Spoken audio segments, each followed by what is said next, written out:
ಜನನೀಂ ಶಾರದಾಂ ದೇವೀಂ ರಾಮಕೃಷ್ಣಂ ಜಗದ್ಗುರುಂ ಪಾದಪದ್ಮೈ ತಯೋಶ್ರಿತ್ವಾ ಪ್ರಣಮಾಮಿ ಮುಹುರ್ಮುಹುಃ. ನಮಃ ಶ್ರೀ ಯತಿರಾಜಾಯ ವಿವೇಕಾನಂದ ಸೂರಯೇ ಸಚ್ಚಿತ್ ಸುಖಸ್ವರೂಪಾಯ ಸ್ವಾಮಿನೇ ತಾಪಹಾರಿಣೆ. ಮೂಕಂ ಕರೋತಿ ವಾಚಾಲಂ ಪಂಗುಂ ಲಂಘಯತೆ ಗಿರಿಂ ಯತ್ಕೃಪಾತಮಹಂ ವಂದೇ ಪರಮಾನಂದ ಮಾಧವಂ. ವೇದಿಕೆ ಮೇಲೆ ಆಸೀನರಾಗಿರುವ ನನ್ನ ಪ್ರೀತಿಯ ಸೋದರ ಸನ್ಯಾಸಿಗಳಾದ ಬೆಂಗಳೂರು ರಾಮಕೃಷ್ಣ ಯೋಗಾಶ್ರಮದ ಮುಖ್ಯಸ್ಥರು ಕೂಡ ಆಗಿರತಕ್ಕಂಥ ಪೂಜ್ಯ ಸ್ವಾಮಿ ಯೋಗೇಶ್ವರಾನಂದಜಿ,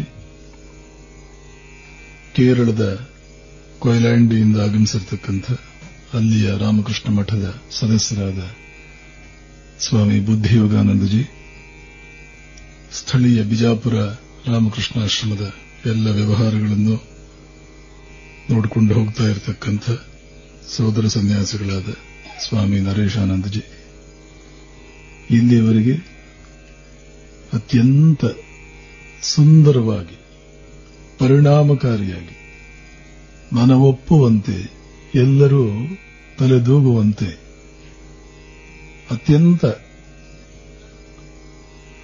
ಅದ್ಭುತವಾದ ರೀತಿಯಲ್ಲಿ ತಮ್ಮ ವಿಷಯವನ್ನು ಮಂಡಿಸಿ ಉಪನ್ಯಾಸ ಮಾಡಿದಂಥ ಜಿಲ್ಲೆಯ ಸತ್ರ ನ್ಯಾಯಾಧೀಶರಾಗಿರತಕ್ಕಂಥ ಶ್ರೀ ವಿಜಯ ಸಿರಿಯಾಳ್ರವರೇ, ನೆರೆದಿರುವ ಎಲ್ಲ ಆಧ್ಯಾತ್ಮಿಕ ಬಂಧುಗಳೇ, ನಿನ್ನೆಯವರೆಗೆ 2 ದಿನದ ಉಪನ್ಯಾಸಗಳಲ್ಲಿ ನಾವು ಕಾಣ್ತಾ ಇದ್ದದ್ದು ಯಾವ ಮನೆಯಲ್ಲಿ ಶ್ರೀರಾಮಕೃಷ್ಣರು ತಾವು ಹುಟ್ಟಬೇಕು ಅಂತ ಬಯಸಿದರೋ ಅಥವಾ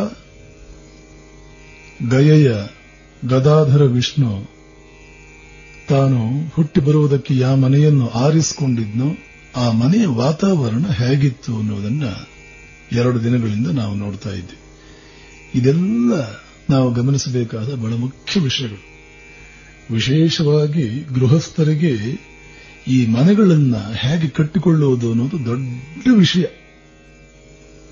ಮನೆಗಳನ್ನು ಇಟ್ಟಿಗೆಗಳಿಂದ ಕಟ್ಟಿಕೊಳ್ಳೋದು ಎಲ್ಲರಿಗೂ ಗೊತ್ತಾಗಿದೆ. ಸುಂದರವಾದ ಮನೆಗಳನ್ನು ಕಟ್ಟಿಕೊಳ್ತಾ ಇದ್ದಾರೆ. ಆದರೆ ಮನೆಯ ಒಳಗಡೆ ಇನ್ನೇನೋ ಕಟ್ಟಿಕೊಳ್ಳೋದಕ್ಕಿದೆ. ಏನದು? ನಮ್ಮ ವ್ಯಕ್ತಿತ್ವಗಳು, ನಮ್ಮ ಮನಸ್ಸುಗಳು, ನಮ್ಮ ಧ್ಯೇಯಗಳು. ಏನು ನನ್ನ ಜೀವನದಲ್ಲಿ ಧ್ಯೇಯ? ಒಬ್ಬ ಗೃಹಸ್ಥ ಜೀವನದಲ್ಲಿ ಧ್ಯೇಯ ಇಟ್ಕೊಳ್ಬೇಕಾದ್ರೆ ಏನನ್ನ? ಸುತ್ತ ಇರತಕ್ಕಂಥ ಜನರ ಬಗ್ಗೆ, ಜೀವನದ ಬಗ್ಗೆ, ಜೀವನದಲ್ಲಿ ಯಶಸ್ಸು ಅಂದ್ರೆ ಹೇಗಿರುತ್ತೆ ಅನ್ನೋದ್ರ ಬಗ್ಗೆ ಅವನ ಧೋರಣೆ ಇರಬೇಕಾದ ಹೇಗೆ? ಯಶಸ್ವಿ ವ್ಯಕ್ತಿ ಯಾರು? ಬಿದ್ದವನು ಯಾರು? ಒಬ್ಬ ಮನುಷ್ಯನನ್ನು ಕೇಳಿದ್ರೆ ಯಾವುದೇ ಮನುಷ್ಯನ ಬಾಯಿನಲ್ಲೂ ಬರೋದು, ಯಾರನ್ನು ಕೇಳಿದ್ರೆ ಅವನು ಉತ್ತರ ಕೊಡೋದು, ನಾನು ಜೀವನದಲ್ಲಿ ಯಶಸ್ಸು ಪಡ್ಕೊಳ್ಬೇಕು, ಗೆದ್ದವನಾಗಬೇಕು, ನಾನು ಸೋತವನಾಗಬಾರದು. ಸರಿಯಪ್ಪ, ಗೆಲುವು ಅಂದ್ರೆ ಏನು? ಮೂಲಭೂತವಾಗಿ ಇವತ್ತು ನಾವು ಮಾಡ್ತಾ ಇರತಕ್ಕಂಥ ತಪ್ಪು, ಗೆಲುವು ಅಂದ್ರೆ ಏನು ಅನ್ನೋ ಚಿತ್ರ ಇಟ್ಕೊಂಡಿದ್ದೀವಲ್ಲ, ಅಲ್ಲೇ ತಪ್ತಾ ಇದೆ. ಬೇಕಾದ ವಸ್ತುವನ್ನು ಪಡೆದುಕೊಳ್ಳುವುದು, ನಾವು ಬೇಕೆಂಬ ರೀತಿಯಲ್ಲಿ ಬದುಕುವುದಕ್ಕೆ ಸಾಧ್ಯವಾಗುವಂತೆ ನಮ್ಮ ಸಾಮರ್ಥ್ಯಗಳನ್ನು ಬೆಳೆಸಿಕೊಳ್ಳುವುದು ಗೆಲುವು ಅಂತ ಎಲ್ಲರೂ ಹೇಳ್ತಾರೆ. ಹೌದು, ಖಂಡಿತವಾಗಿಯೂ ಹೌದು. ಬೇಕಾದ ವಸ್ತುವನ್ನು ಪಡೆದುಕೊಳ್ಳುವುದು, ಬೇಕೆಂಬ ರೀತಿಯಲ್ಲಿ ನಾವು ಇರುವುದು, ನಮಗೆ ಏನೇನು ಆಸೆ ಆಕಾಂಕ್ಷೆಗಳು ಇದೆಯೋ ಇವುಗಳನ್ನೆಲ್ಲ ಈಡೇರಿಸಿಕೊಳ್ಳೋದು ಗೆಲುವು. ನಾನು ಇಂಜಿನಿಯರ್ ಆಗಬೇಕಂತಿದ್ದೆ, ಆದೆ. ಪ್ರತಿ ತಿಂಗಳು 1 ಲಕ್ಷ ರೂಪಾಯಿ ಸಂಪಾದನೆ ಮಾಡಬೇಕು ಅಂತ ಇತ್ತು, ಮಾಡಿದೆ. ಇನ್ನೇನೋ ನಾನು ಮುಖ್ಯಮಂತ್ರಿ ಆಗಬೇಕು, ಪ್ರಧಾನಮಂತ್ರಿ ಆಗಬೇಕು ಅಂತಿತ್ತು, ಆದೆ. ಆದರೆ ಭಾರತೀಯರು ಹೇಳ್ತಾರೆ, ರಾಮಕೃಷ್ಣರ ಜೀವನವನ್ನು ನಾವು ನೋಡಿದಾಗ, ಯಾವುದೇ ಮಹಾತ್ಮರ ಜೀವನವನ್ನು ನಾವು ನೋಡಿದಾಗ, ಕೇವಲ ನಾನು ಮುಟ್ಟಬೇಕು ಅಂತ ಬಯಸಿದ ಜಾಗವನ್ನು ಮುಟ್ಟುವುದೇ ಗುರಿಯಾಗುವುದಿಲ್ಲ. ಮುಟ್ಟಬೇಕಾದ ಜಾಗವನ್ನು ನ್ಯಾಯವಾದ ರೀತಿಯಲ್ಲೇ ಮುಟ್ಟಬೇಕು. ಒಂದು ವೇಳೆ ಆಗಲಿಲ್ಲ ಅಂದ್ರೆ ಅದರಲ್ಲಿ ಸೋತ್ರೂ ಚಿಂತೆ ಇಲ್ಲ. ನ್ಯಾಯವಾದ ಮಾರ್ಗದಲ್ಲೇ ಹೋಗುತ್ತಾ ಒಂದು ಹೆಜ್ಜೆ ಮುಂದೆ ಇಟ್ಟರೂ ಕೂಡ, ಗುರಿ ಇನ್ನೂ ಬಹಳ ದೂರ ಇದೆ ಅಂತಂದ್ರೂ ಕೂಡ, ಎಲ್ಲಿಯವರೆಗೆ ನಾವು ಅನ್ಯಾಯದ ಮಾರ್ಗಕ್ಕೆ ಕಾಲಿಡಲಿಲ್ಲ ಅಲ್ಲಿಯವರೆಗೆ ನಾವು ಗೆದ್ದಂತೆಯೇ. ಯಾವುದೇ ಮನುಷ್ಯ ಉದ್ಧಾರವಾಗುವುದು ಜೀವನದ ಬಗ್ಗೆ ಈ ಧೋರಣೆ ಇಟ್ಕೊಂಡಾಗ, ಒಂದು ರಾಷ್ಟ್ರ ಉದ್ಧಾರವಾಗುವುದು ಈ ಧೋರಣೆ ಇಟ್ಕೊಂಡಾಗ, ಏನು ಬೇಕಾದರೂ ಪಡೆದುಕೊಳ್ಳಿ, ಯಾರೂ ಬೇಡ ಅನ್ನೋದಿಲ್ಲ. ಆದರೆ ನ್ಯಾಯವಾದ ಮಾರ್ಗವನ್ನು ಬಿಟ್ಟು ಒಂದು ಇಂಚು ಆ ಕಡೆ ಈ ಕಡೆ ಸರಿಯದೆ ಅದು ಏನೇನು ಪಡೆದುಕೊಳ್ಳೋದಕ್ಕೆ ಪರಮಾತ್ಮ ನಿಮಗೆ ಸಾಮರ್ಥ್ಯ ಕೊಟ್ಟಿದ್ದಾನೆ. ನಿಮ್ಮ ಮನಸ್ಸಿನಲ್ಲಿ ಶಕ್ತಿಗಳು ಇದೆ, ಅದನ್ನೆಲ್ಲ ಪಡೆದುಕೊಳ್ಳಿ, ಯಾರು ಬೇಡ ಅಂತಾರೆ. ಇದು ಭಾರತೀಯ ಗೃಹಸ್ಥ ಜೀವನದಲ್ಲಿ ಗೃಹಸ್ಥರಿಗೆ ನಮ್ಮ ಧರ್ಮ, ಹಿಂದೂ ಧರ್ಮಾನ್ನೇ, ಸನಾತನ ಧರ್ಮಾನ್ನೇ, ಭಾರತೀಯ ಧರ್ಮಾನ್ನೇ ಎತ್ತಿ ಎತ್ತಿ ಹೇಳುವುದು, ಒತ್ತಿ ಒತ್ತಿ ಹೇಳುವುದು ಈ ವಿಷಯವನ್ನ. ಹೀಗೆ ನ್ಯಾಯವಾದ ಮಾರ್ಗದಲ್ಲಿ ಹೋಗುವುದನ್ನೇ ಧರ್ಮ ಅಂತ ಕರೆಯುವಂತಹದ್ದು. ಧರ್ಮ ಮಾರ್ಗದಲ್ಲಿ ಬದುಕುವುದೇ ಜೀವನದ ಯಶಸ್ಸೇ ಹೊರತು ಬೇಕಾದ ವಸ್ತುವನ್ನು ಪಡೆದುಕೊಳ್ಳುವುದಲ್ಲ. ಧರ್ಮ ಮಾರ್ಗದಲ್ಲಿ ಹೋಗುತ್ತಾ ಏನೂ ಇಲ್ಲ, ಸಂಪೂರ್ಣ ಬಡತನ. ಇವತ್ತು ರಾಮಕೃಷ್ಣ ಪರಮಹಂಸರ ತಂದೆಯನ್ನು ನಾವು ನೋಡಿದ್ವಿ. ಅವರು ಧರ್ಮ ಮಾರ್ಗದಲ್ಲಿ ಹೋಗುತ್ತಾ ಆಸ್ತಿಯನ್ನೇ ಕಳ್ಕೊಳ್ಬೇಕಾಯಿತು. ಆಸ್ತಿ ಹೋಗುತ್ತೆ ಅಂತ ಒಂದು ದಿನ ಅವರು ಯೋಚನೆ ಮಾಡಿದವರಲ್ಲ. ಸಣ್ಣ ತಪ್ಪೊಂದು ಮಾಡಿಬಿಟ್ಟಿದ್ರೆ ಸಾಕಿತ್ತು, ಅವರ ಆಸ್ತಿ ಅವ್ರಿಗೆ ಉಳಿತಾ ಇತ್ತು. ಊರಿನ ಜಮೀನ್ದಾರನ ಪರವಾಗಿ ಒಂದು ಸುಳ್ಳು ಸಾಕ್ಷಿ ಹೇಳಿದ್ರೆ ಸಾಕಾಗಿತ್ತು. ಒಂದು ಸಣ್ಣ ಸುಳ್ಳು ಸಾಕ್ಷಿ ಹೇಳಿಬಿಟ್ಟಿದ್ರೆ ತಮ್ಮ ಆಸ್ತಿ ಉಳಿತಿತ್ತು. ಬಹುಶಃ ಅದರ 4 ಪಟ್ಟು ಆಸ್ತಿ ಬಂದು ಸೇರ್ತಿತ್ತು. ಬಹಳ ದೊಡ್ಡ ಶ್ರೀಮಂತ ಆಗ್ಬಿಡ್ಬೋದಾಗಿತ್ತು. ಇವತ್ತು ಇದನ್ನು ಜನ ಲೆಕ್ಕಕ್ಕೆ ಇಡ್ತಾನೆ. ಶ್ರೀಮಾನ್ ವಿಜಯ್ ಸಿರಿಯಾಳ್ರವರು ಹೇಳಿದರು, ಅದು ಎಷ್ಟು ರೀತಿಯಲ್ಲಿ ಜನ ತಪ್ಪು ದಾರಿಗೆ ಹೋಗ್ತಾರೆ. ಅದರ ಬಗ್ಗೆ ಒಂದು ಲವಲೇಶವೂ ಯೋಚನೆ ಮಾಡೋದಿಲ್ವಲ್ಲ. ಅಪ್ಪಿ ತಪ್ಪಿಯು ಏನು ಎಲ್ಲರೂ ಮಾಡದೇ ಇರೋದು ನಾವು ಮಾಡ್ತಾ ಇದೀವ?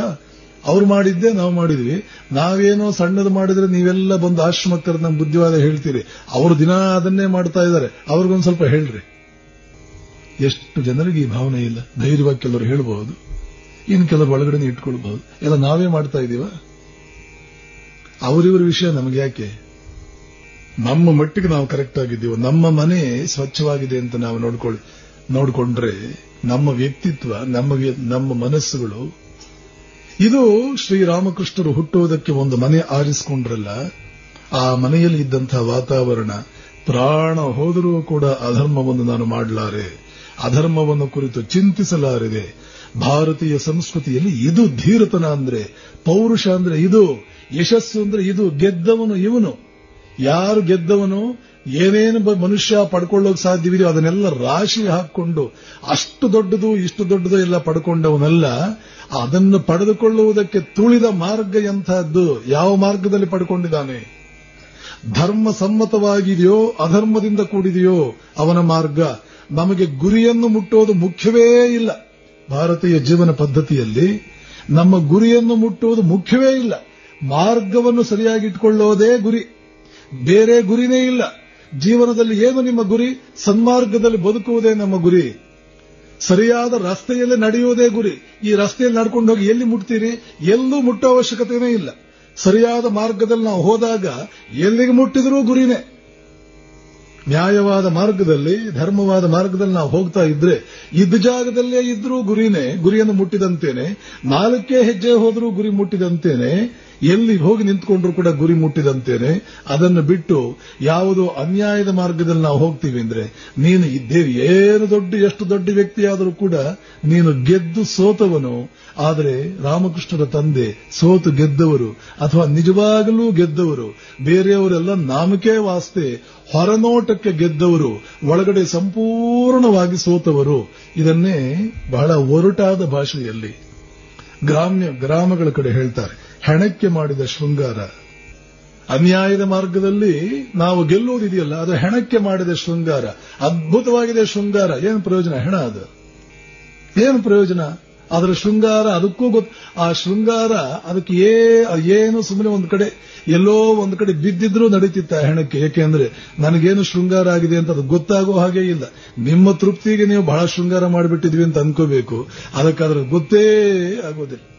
ಹಾಗೆಯೇ ಜೀವನದಲ್ಲಿ ನಮ್ಮ ಮಟ್ಟವನ್ನು ಗುರುತಿಸುವುದಕ್ಕೆ, ನಮ್ಮನ್ನು ಮೇಲಕ್ಕೆ ಎತ್ತುವುದಕ್ಕೆ, ನಮ್ಮನ್ನು ಕೆಳಕ್ಕೆ ಬೀಳಿಸುವುದಕ್ಕೆ ನಮ್ಮನ್ನು ಗಮನಿಸ್ತಾ ಇರತಕ್ಕಂತಹ ಒಂದು ಶಕ್ತಿ ಇದೆಯಲ್ಲ, ಅದು ಅನ್ಯಾಯದ ಮಾರ್ಗದಲ್ಲಿ ನಾವು ಹೋದಾಗ ನಾವು ಎಷ್ಟನ್ನೇ ಗಳಿಸಿದರೂ ಕೂಡ ಅದು ಯೋಚನೆ ಮಾಡುತ್ತೆ, ಇದೆಲ್ಲ ಏನು ಅವಶ್ಯಕತೆ ಇಲ್ಲ, ಇವನ್ ತನ್ನ ಜೀವನವನ್ನು ಹಾಳು ಮಾಡಿಕೊಂಡವನು, ಇವನ್ ಸಾಮಾನ್ಯ ಮನುಷ್ಯ ಅಂತ ನಮ್ಮನ್ನು ಸಂಪೂರ್ಣವಾಗಿ ಪಕ್ಕಕ್ಕೆ ಇಡುತ್ತೆ.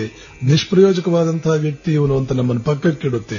ಏನು ಪ್ರಯೋಜನವಾಗುವುದಿಲ್ಲ. ನೋಡಿ, ಗಯೆಯ ವಿಷ್ಣು ರಾಮಕೃಷ್ಣರ ತಂದೆಗೆ ಕನಸಿನಲ್ಲಿ ಬಂದು ನಿನ್ನ ಮಗನಾಗಿ ನಾನು ಹುಟ್ಟಿ ಬರ್ತೇನೆ.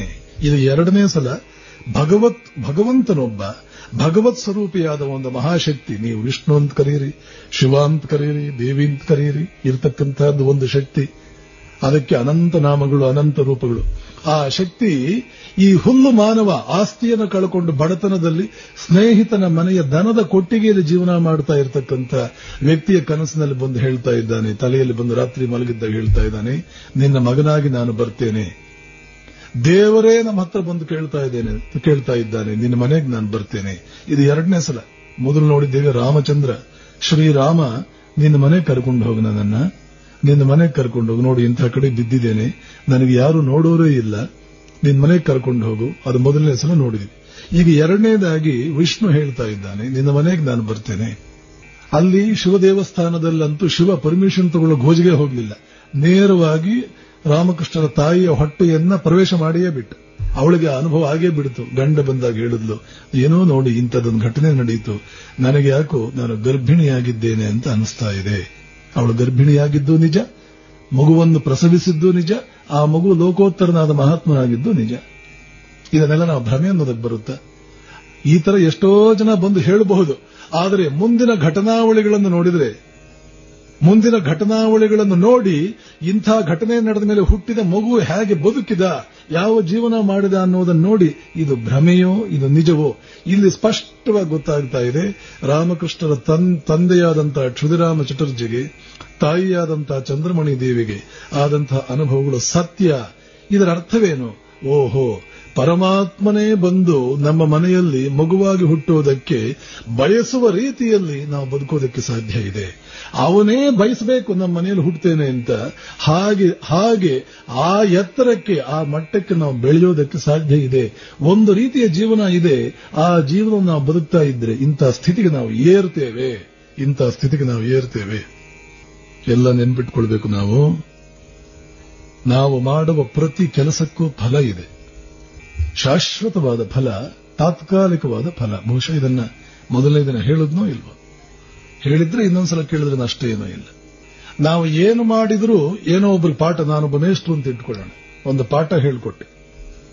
ತಾತ್ಕಾಲಿಕವಾದ ಫಲ ಯಾವುದು ಅಂತಂದ್ರೆ ಅದರ ದೆಸೆಯಿಂದಾಗಿ ನಾನು ಪಡ್ಕೊಳ್ತಾ ಇರತಕ್ಕಂತಹ ಒಂದು ಸಂಬಳ, ಇದು ತಾತ್ಕಾಲಿಕವಾದ ಫಲ.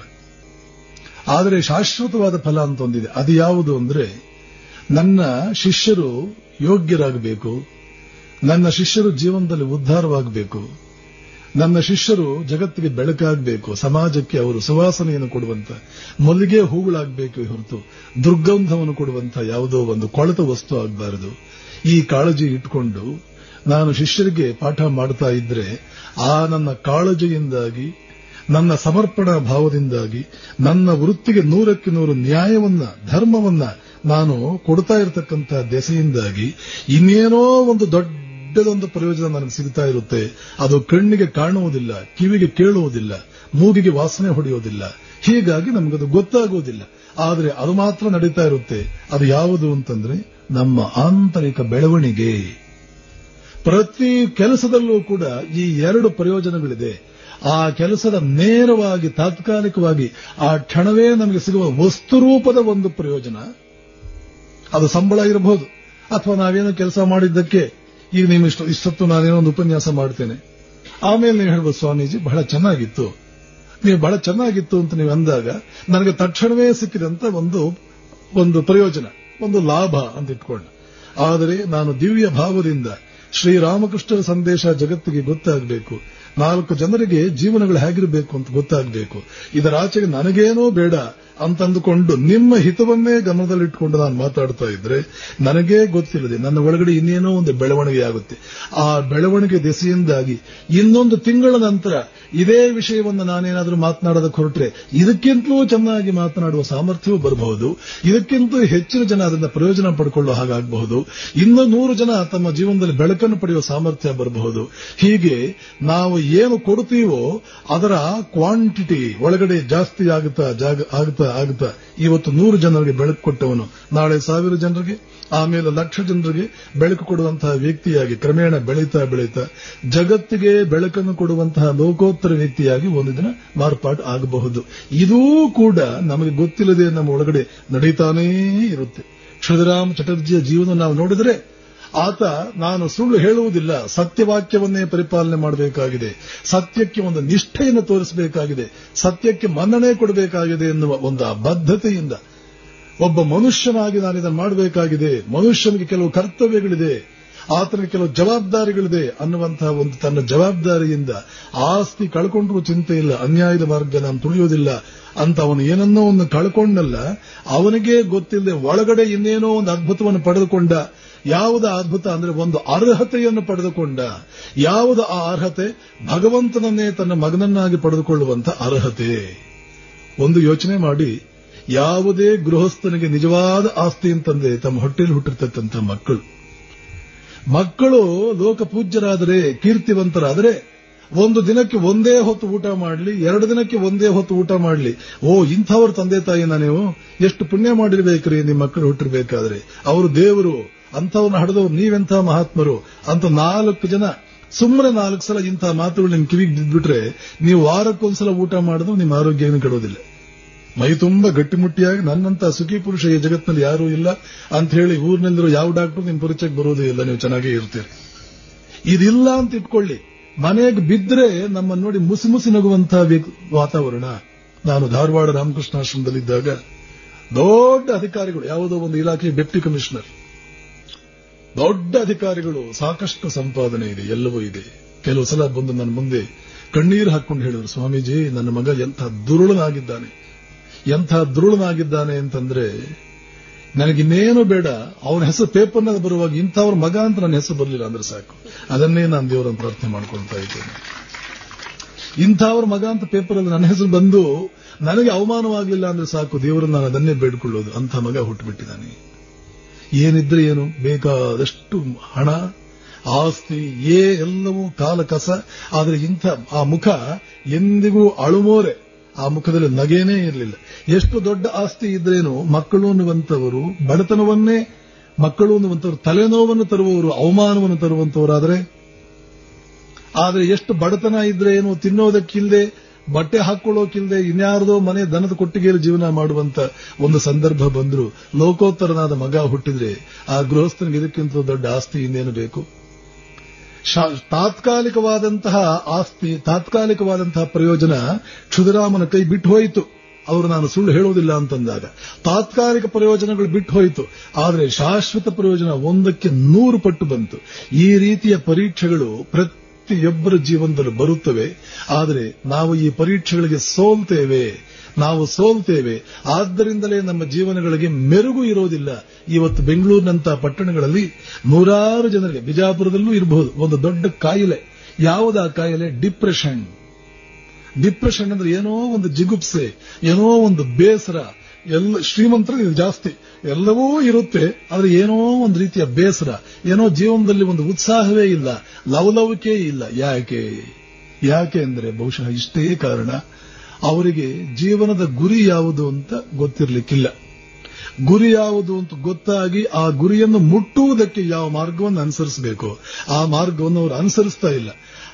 ನಾನು ಆವಾಗಲೇ ಹೇಳಿದ ಹಾಗೆ ತಾತ್ಕಾಲಿಕ ಪ್ರಯೋಜನಗಳಿಗೆ ಹೆಚ್ಚು ಒತ್ತು ಕೊಟ್ಟು ಶಾಶ್ವತ ಪ್ರಯೋಜನಗಳಿಗೆ ಅವರು ಗುಡ್ ಬೈ ಹೇಳಿರೋದ್ರಿಂದ ಒಳಗಡೆಯ ಬೆಳವಣಿಗೆಯನ್ನು ಸಂಪೂರ್ಣವಾಗಿ ಚಿವುಟು ಹಾಕಿ ಮೇಲ್ಗಡೆ ಸಿಗುವ ವಸ್ತುರೂಪದ ಪ್ರಯೋಜನಕ್ಕೆ ಪೂರ್ತಿ ಗಮನ ಕೊಟ್ಟಿರೋದ್ರಿಂದ ಒಳಗಡೆ ಬೆಳವಣಿಗೆಯಾಗ್ತಾ ಇಲ್ಲ.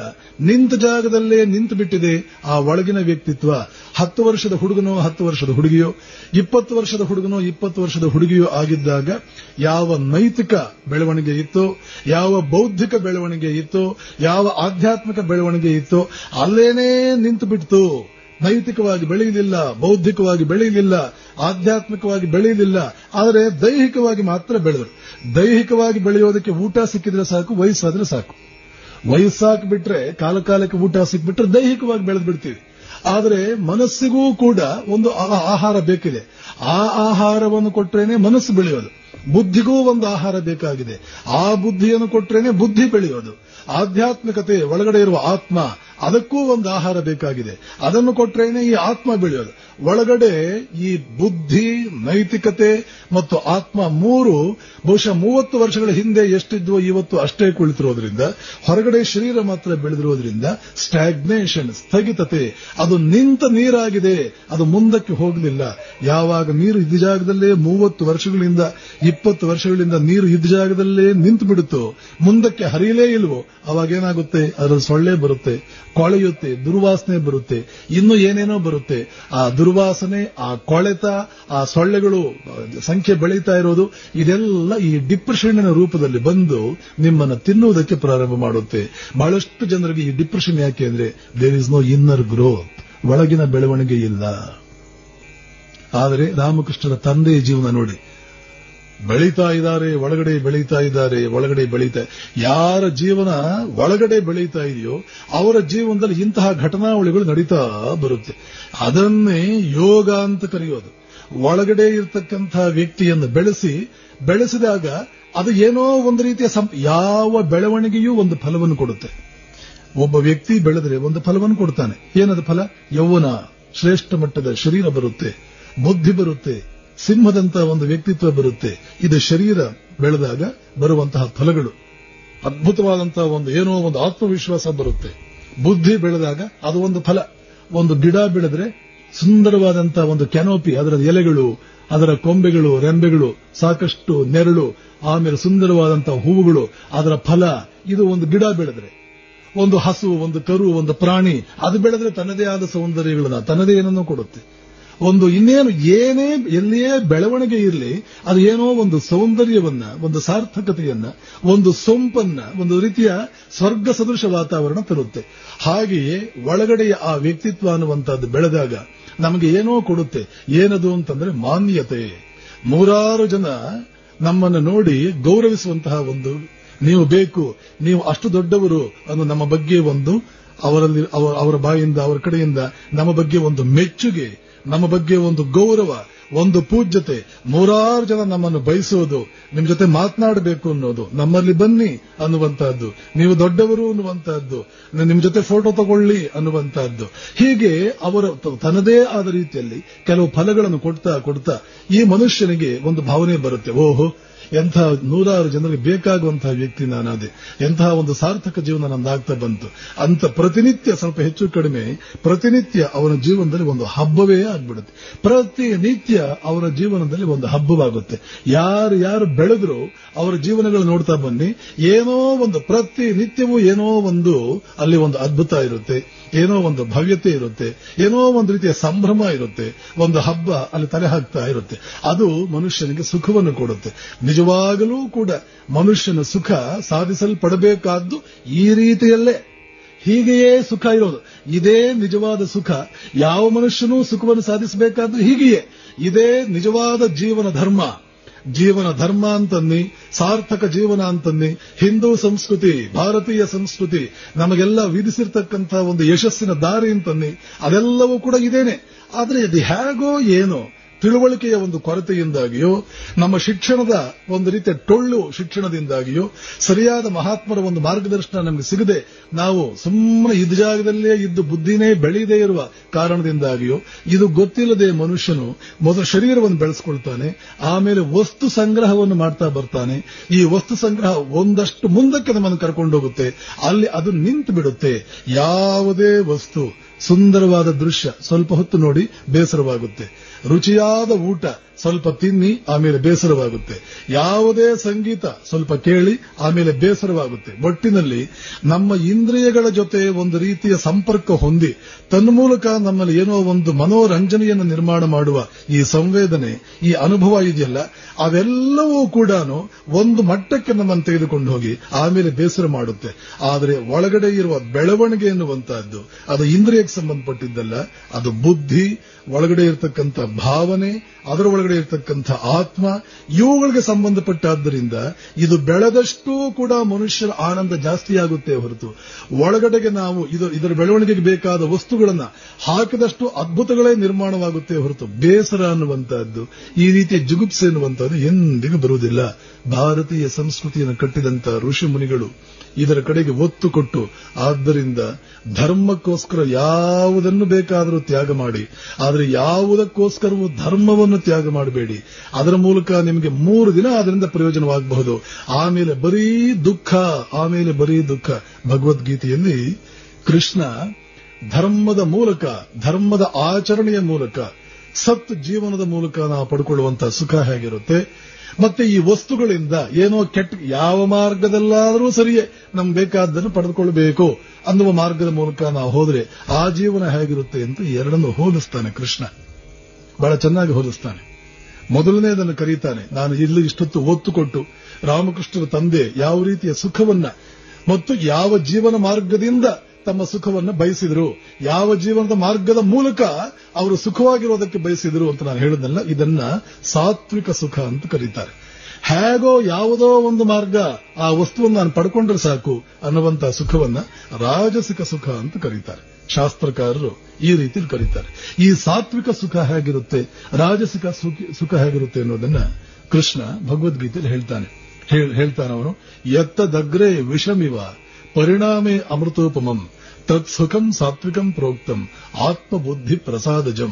ಒಳಗಡೆ ಇರತಕ್ಕಂಥ ಆತ್ಮ ಮತ್ತು ಬುದ್ಧಿಗಳು ಹೂವಿನಂತೆ ಅರಳಿ ಧರ್ಮ ಸಮ್ಮತವಾದ ಒಂದು ಜೀವನವನ್ನು ಮಾಡುತ್ತಾ ಒಳಗಡೆ ಇರತಕ್ಕಂಥ ಶಕ್ತಿಗಳು ಸಾಕಷ್ಟು ಅರಳಿ, ಆ ಅರಳುವಿಕೆಯ ಮೂಲಕ ನಿನಗೆ ಒಂದು ಜೀವನ ಅನ್ನುವಂಥದ್ದು ಬರುತ್ತಲ್ಲ, ಈ ಧಾರ್ಮಿಕ ಜೀವನ, ಧರ್ಮದಿಂದ ನಡೆಯುವಂತಹ ಜೀವನ ಅನ್ನುವಂಥದ್ದಿದೆಯಲ್ಲ, ಇದು ಮೊದಲು ಕಹಿಯನ್ನು ಕೊಡುತ್ತೆ. ಕ್ಷುದಿರಾಮ ಚಟರ್ಜಿ ಆಸ್ತಿಯನ್ನು ಕಳೆದುಕೊಂಡು ಹೆಂಡತಿ ಮಕ್ಕಳನ್ನು ಕರ್ಕೊಂಡು ಆ ದನದ ಕೊಟ್ಟಿಗೆಯಲ್ಲಿ ಬಹುಶಃ ಜೀವನ ಕಳೆಯುವ ಕಾಲಕ್ಕೆ ಪ್ರಾರಂಭದ 1 ತಿಂಗಳು 2 ತಿಂಗಳು ಬಹುಶಃ ಅವನಿಗೆ ವಿಷ ಇದ್ದಂತೆ ಇತ್ತೇನೋ ಜೀವನ. ಏನಪ್ಪ ಈ ಸ್ಥಿತಿ ತಂದ್ಬಿಟ್ಟಿಲ್ಲ ಪರಮಾತ್ಮ.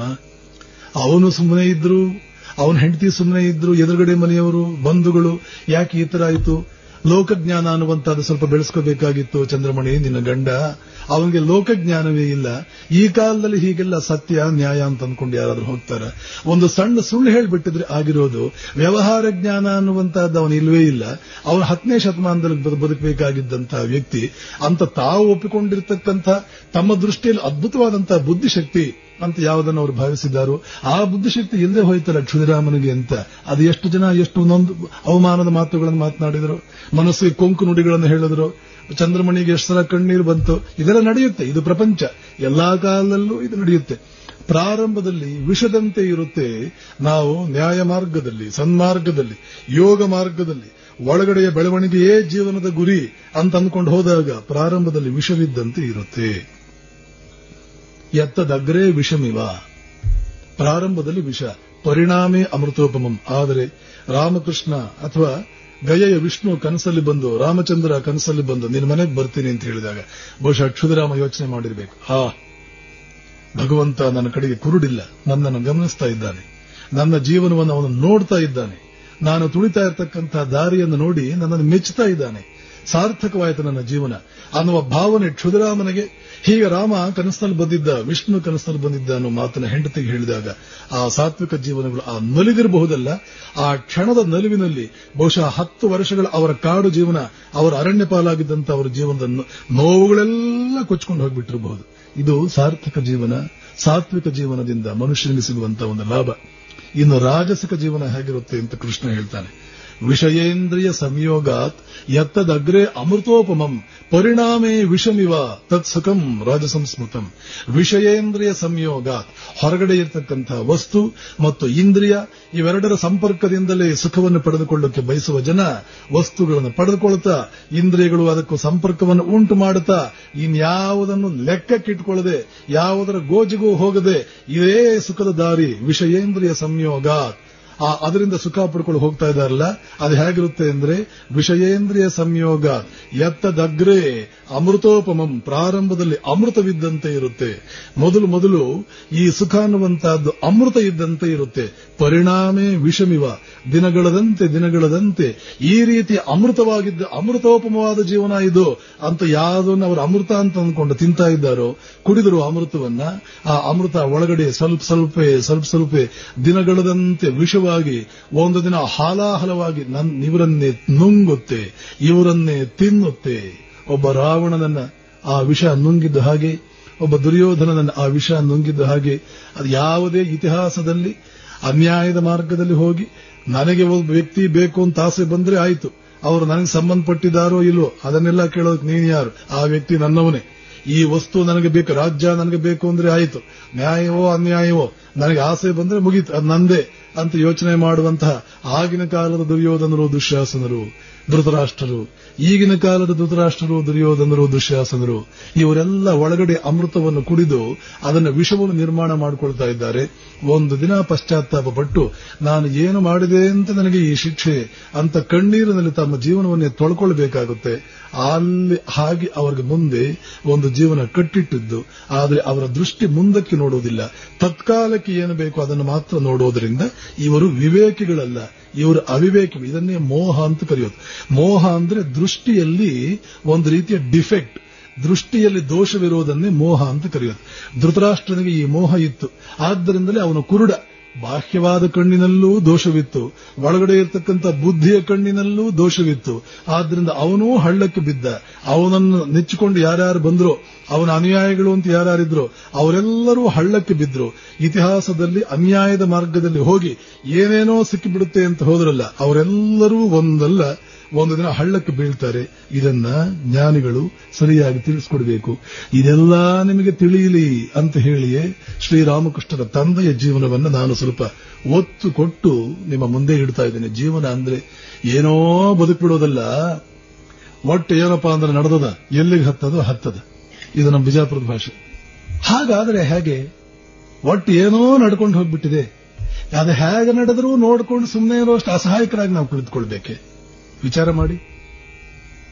ಇಂಥ ವಿಚಾರಗಳು 100 ಸಲ 1000 ಸಲ ಒಳಗಡೆ ಮಥಿಸಲ್ಪಟ್ಟು ತನ್ನ ಮೂಲಕ ನಮ್ಮಲ್ಲಿ ಒಂದು ಸ್ವಲ್ಪ ಜ್ಞಾನ, ಒಂದಷ್ಟು ಬೆಳಕು ಅನ್ನೋದು ಬಂದು ಇಂಥ ಮಾತುಗಳು, ರಾಮಕೃಷ್ಣ ಮಾತುಗಳು ನೀವು ಕೇಳ್ತೀರಲ್ವಾ, ಇವತ್ತು ನೀವು ರಾತ್ರಿ ಮನೆಗೆ ಹೋಗ್ತೀರಲ್ವಾ, ಇವತ್ತೇ ನೀವು ನಿರ್ಧರಿಸಬೇಕು, ನಾಳೆಯಿಂದ ನನ್ನ ಜೀವನವನ್ನು ಬದಲಾಯಿಸಿಕೊಳ್ತಾ ಇದ್ದೇನೆ. ಗಾಂಧೀಜಿಯವರು ಬಹುಶಃ ತಮ್ಮ ಗುರುಗಳೇ, ಯಾವ ಗುರುಗಳು ಕಾಪಿ ಮಾಡಬಾರದು ಕಣೋ ಅಂತ ಹೇಳಬೇಕಾಗಿತ್ತು. ಆ ಗುರುಗಳೇ ಅನ್ಯಾಯದ ಮಾರ್ಗವನ್ನು ತುಳಿಯೋ ಅಂತ ಹೇಳಿಕೊಟ್ರು ಕೂಡ ಬೇಡ, ಇದು ನ್ಯಾಯವಾದ ಮಾರ್ಗ ಅಲ್ಲ ಅಂತ ಬಹುಶಃ ತತ್ಕಾಲಕ್ಕೆ ದಡ್ಡ ಅಂತ ಅನ್ಸ್ಕೊಂಡ್ರು.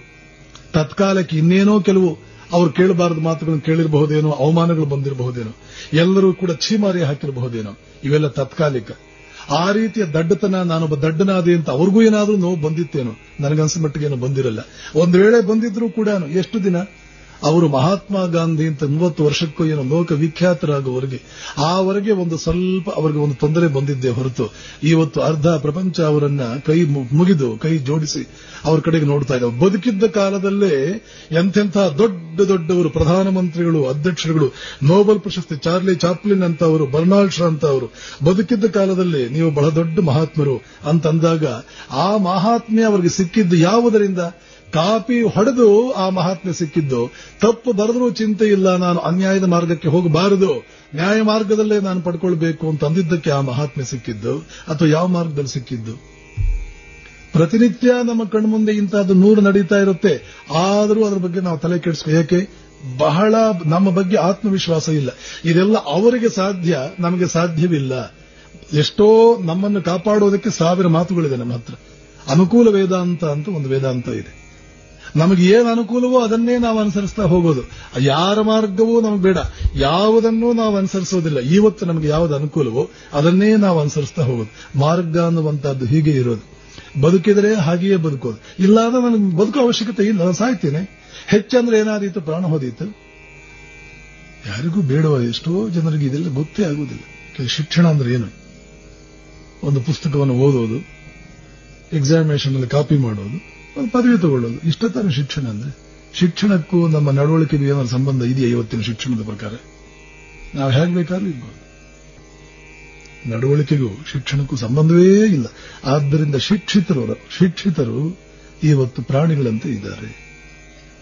ಯಾಕೆ? ನಮ್ಮ ನಡವಳಿಕೆಗೂ ಶಿಕ್ಷಣಕ್ಕೂ ಯಾವ ಸಂಬಂಧವೂ ಇಲ್ಲ. ಇದು ಕ್ಷುದಿರಾಮನ ಜೀವನ ನಾವು ನೋಡಿಕೊಂಡಾಗ ನಮ್ಮ ಜೀವನಕ್ಕೆ ಎಷ್ಟು ಗಮನ ಕೊಡಬೇಕಾಗಿದೆ. ಹೇಗಂದ್ರೆ ಹಾಗೆ ಬದುಕೋದು, ಹೇಗಂದ್ರೆ ಹಾಗೆ ಪ್ರಾಣಿ ಬದುಕುತ್ತೆ. ಇದಕ್ಕೆ ಮನುಷ್ಯ ಜನ್ಮ ಯಾಗಬೇಕು? ಆದ್ದರಿಂದಲೇ ನಾನು ಆವಾಗ ಒತ್ತು ಕೊಟ್ಟು ಹೇಳ್ತಾ ಇರ್ತೇನೆ, ಗೃಹಸ್ಥನಿಗೆ ಜೀವನವೇ ತಪಸ್ಸು, ಅವರಿಗೆ ಬೇರೆ ತಪಸ್ಸಿಲ್ಲ. ಗೃಹಸ್ಥನ ತಪಸ್ಸು ಕಾಡಿಗೆ ಹೋಗ್ಬೇಕಾ, ದಿನಗಳ ಗಟ್ಟಲೆ ಅವನು ಕೂತ್ಕೊಂಡು ಜಪ ಧ್ಯಾನ ಅದು ತಪಸ್ಸೆ. ಕಾಡಿಗೆ ಹೋಗುವುದೂ ತಪಸ್ಸು, ದಿನಕ್ಕೆ ಇಷ್ಟು 1000 ಜಪ ಮಾಡುವುದು, ಇಷ್ಟು ಪೂಜೆ ಮಾಡೋದು, ಇವೆಲ್ಲವೂ ತಪಸ್ಸು. ದಾನ ಮಾಡುವುದು, ಆಮೇಲೆ ಪೂಜೆ ಮಾಡುವುದು.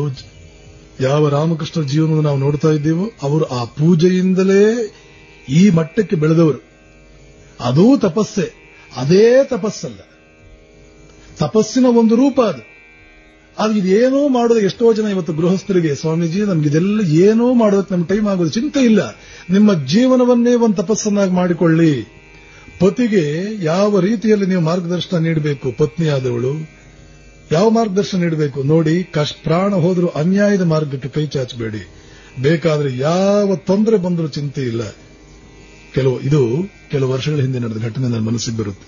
ಡೆಪ್ಟಿ ಕಮಿಷನರ್ ಒಬ್ಬರು, ನಾನು ವಿದ್ಯಾರ್ಥಿಯಾಗಿದ್ದಾಗ ನ್ಯೂಸ್ ಪೇಪರ್ ಅಲ್ಲಿ ಓದಿದ್ದು ಚೆನ್ನಾಗಿ ನನ್ನ ಮನಸ್ಸಿನಲ್ಲಿ ಕೂತು ಬಿಟ್ಟಿದೆ. ಡೆಪ್ಟಿ ಕಮಿಷನರ್ ಅವರು ಇಂದಿರಾ ಗಾಂಧಿ ಅವರು ಎಲೆಕ್ಷನ್ ಅಲ್ಲಿ ಸೋತ್ಬಿಟ್ರು. ಆವಾಗ ಎಮರ್ಜೆನ್ಸಿ ಅಂತಿತ್ತು, ತುರ್ತು ಪರಿಸ್ಥಿತಿ.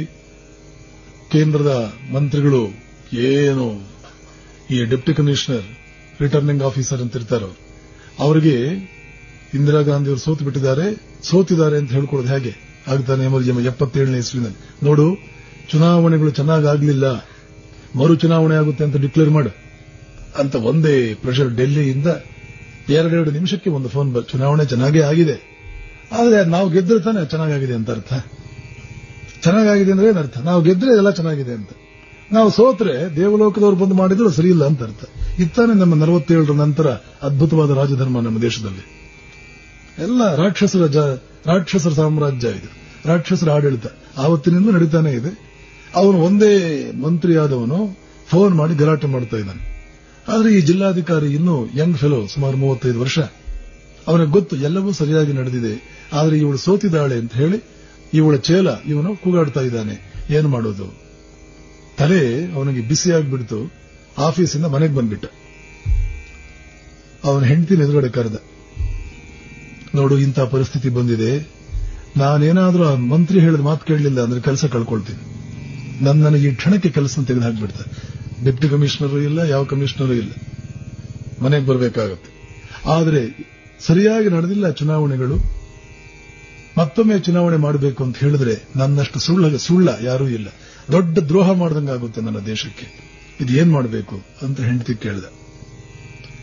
ಅವನ ಹೆಂಡತಿ ಇವನ ತಲೆ ಬಿಸಿಯನ್ನು ಅರ್ಥ ಮಾಡಿಕೊಂಡವಳಂತೆ ಬಿಸಿಯಾಗಿ ಒಂದು ಕಪ್ ಕಾಫಿ ಮಾಡಿಕೊಟ್ಟು ಕೈಯಲ್ಲಿಟ್ಟು, ಇದೆಲ್ಲ ಸ್ಪಷ್ಟವಾಗಿ ನ್ಯೂಸ್ ಪೇಪರ್ ಅಲ್ಲಿ ಬಂದಿತ್ತು, ಇಂಡಿಯನ್ ಎಕ್ಸ್ಪ್ರೆಸ್ ನ್ಯೂಸ್ ಪೇಪರ್ ಅಲ್ಲಿ ಬಂದಿತ್ತು. ಹೇಳ್ತಾಳೆ, ನಿನ್ನ ಕರ್ತವ್ಯ ನೀನು ಮಾಡು, ನಿನ್ನ ನೌಕರಿ ಹೋದ್ರೂ ಚಿಂತೆ ಇಲ್ಲ, ನಾನು ಕೆಲಸಕ್ಕೆ ಸೇರ್ಕೊಳ್ತೇನೆ, ನೀನು ಯಾವ್ದಾದ್ರೂ ಕೆಲಸಕ್ಕೆ ಸೇರ್ಕೋ, ನಮ್ಮ ಮಕ್ಕಳನ್ನ ಯಾವ ರೀತಿಯಲ್ಲಾದ್ರೂ ಬೆಳೆಸೋಣ, ಆದ್ರೆ ನಿನ್ನ ಕರ್ತವ್ಯಕ್ಕೆ ಮಾತ್ರ ನೀನು ದ್ರೋಹ ಮಾಡಬೇಡ ಅಂತ ಹೇಳ್ಬಿಟ್ಟು. ಇಷ್ಟೊತ್ತು ಏನು ಮಾಡೋದು ಅಂತ ಹೆದರಿ ಕಂಗಾಲಾಗಿದ್ದಂತಹ ವ್ಯಕ್ತಿ ಆಫೀಸಿಗೆ ಬಂದ. ಬಿಬಿಸಿಗೆ ಇನ್ಫಾರ್ಮೇಶನ್ ಕೊಟ್ಬಿಟ್ಟ, ಇಂದಿರಾ ಗಾಂಧಿ ಸೋತಿದ್ದಾರೆ. ಬಿಬಿಸಿ ಜಗತ್ತಿಗೆಲ್ಲ ಪ್ರಚಾರ ಮಾಡಿಬಿಟ್ಟು ಮುಗಿದೋಯ್ತು ಕೆಲಸ. ಇದು ನ್ಯೂಸ್ ಪೇಪರ್ ಬಂದಿತ್ತು. ನಮ್ಮ ಕರ್ತವ್ಯ ಇದು. ಆ ಮನುಷ್ಯ ತನ್ನ ಜೀವನವನ್ನೇ ಒಂದು ತಪಸ್ಸನ್ನಾಗಿ ಮಾಡಿಕೊಂಡಿದ್ದಾನೆ. ಯಾಕೆ? ಎಂಥ ತ್ಯಾಗಿ ಅವನು! ಯಾವ ಸನ್ಯಾಸಿಯ ತ್ಯಾಗಕ್ಕೆ ಕಡಿಮೆ ಇದೆ ಅವನ ತ್ಯಾಗ?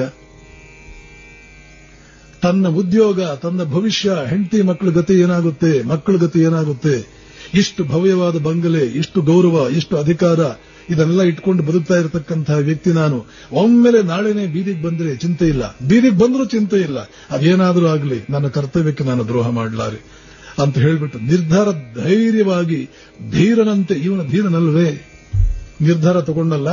ಅವನಿಗೆ ನಿನ್ನೆ ಹೇಳಿದೆ ನಾನು, ಶ್ರೀರಾಮಕೃಷ್ಣ ಹೇಳ್ತಾರೆ, ವಿದ್ಯಾಮಾಯೆ ಅವಿದ್ಯಾಮಾಯೆ ಅಂತ ಎರಡು ರೀತಿಯಲ್ಲಿ ಪತ್ನಿಯಾದವಳು ತನ್ನ ಪತಿಯಲ್ಲಿ ಕೆಲಸ ಮಾಡ್ತಾಳೆ.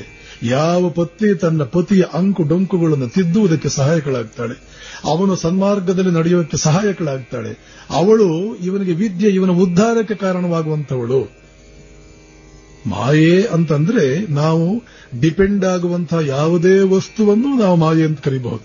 ಯಾವುದನ್ನು ನಾವು ಡಿಪೆಂಡ್ ಆಗ್ತೀವೋ, ಯಾವ ವಸ್ತುವಿನ ಮೇಲೆ, ಯಾವುದೇ ವಸ್ತು, ಪ್ರತಿಯೊಂದು ದೃಶ್ಯ ಪ್ರಪಂಚಕ್ಕೆ ಸೇರಿರ್ತಕ್ಕಂತಹ ಪ್ರತಿ ವಸ್ತುವು ಮಾಯೆ. ಏಕೆಂದ್ರೆ ಪ್ರತಿಯೊಂದು ಕೂಡ ಹುಟ್ಟುವುದು ಮಾಯೆಯಿಂದ.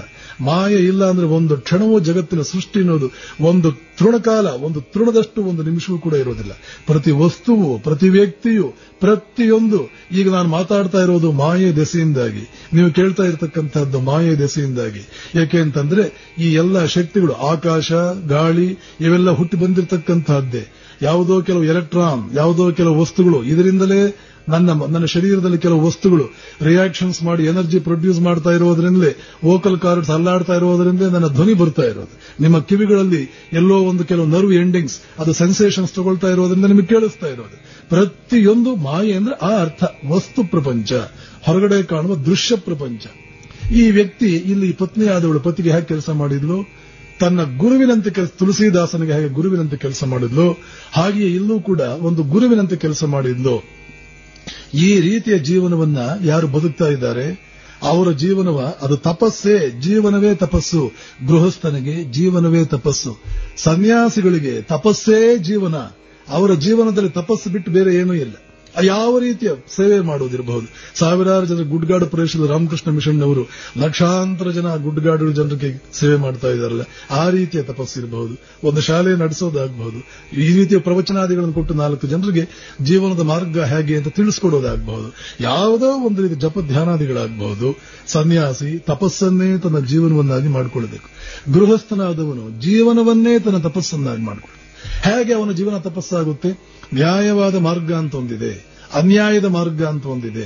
ಎಲ್ಲಿಯೇ ಇದನ್ನು ತಿಳ್ಕೊಳ್ಳೋದು ಹೇಗೆ? ಎಲ್ಲಿ ನಿಸ್ವಾರ್ಥ ಜಾಸ್ತಿ ಇದೆಯೋ, ಎಲ್ಲಿ ನಿಸ್ವಾರ್ಥತೆ ಇದೆಯೋ ಸ್ಪಷ್ಟವಾಗಿ ಅದು ನ್ಯಾಯವಾದ ಮಾರ್ಗ. ಎಲ್ಲಿ ನಮ್ಮ ಅನುಕೂಲ ಅನ್ನುವಂತಹದ್ದು, ಇಲ್ಲಿ ಕಡಿಮೆ ಅನುಕೂಲ, ಇದನ್ನು ಮಾಡಿದರೆ ನನ್ನ ಅನುಕೂಲ ಜಾಸ್ತಿ ಆಗುತ್ತೆ, ಇದನ್ನು ಮಾಡಿದರೆ ನನ್ನ ಅನುಕೂಲ ಕಡಿಮೆಯಾಗುತ್ತೆ ಅಂತ ಇದೆಯೋ, ಎಲ್ಲಿ ನನ್ನ ಅನುಕೂಲ ಕಡಿಮೆಯಾಗುತ್ತೆ ಅದೇ ನ್ಯಾಯವಾದ ಮಾರ್ಗ. ಎಲ್ಲಿ ನನ್ನ ವೈಯಕ್ತಿಕ ಅನುಕೂಲ ಜಾಸ್ತಿ ಆಗುತ್ತೆ ಅದು ಸ್ವಲ್ಪ ಮಟ್ಟಿಗೆ ಸ್ವಾರ್ಥವಾದ ಮಾರ್ಗ.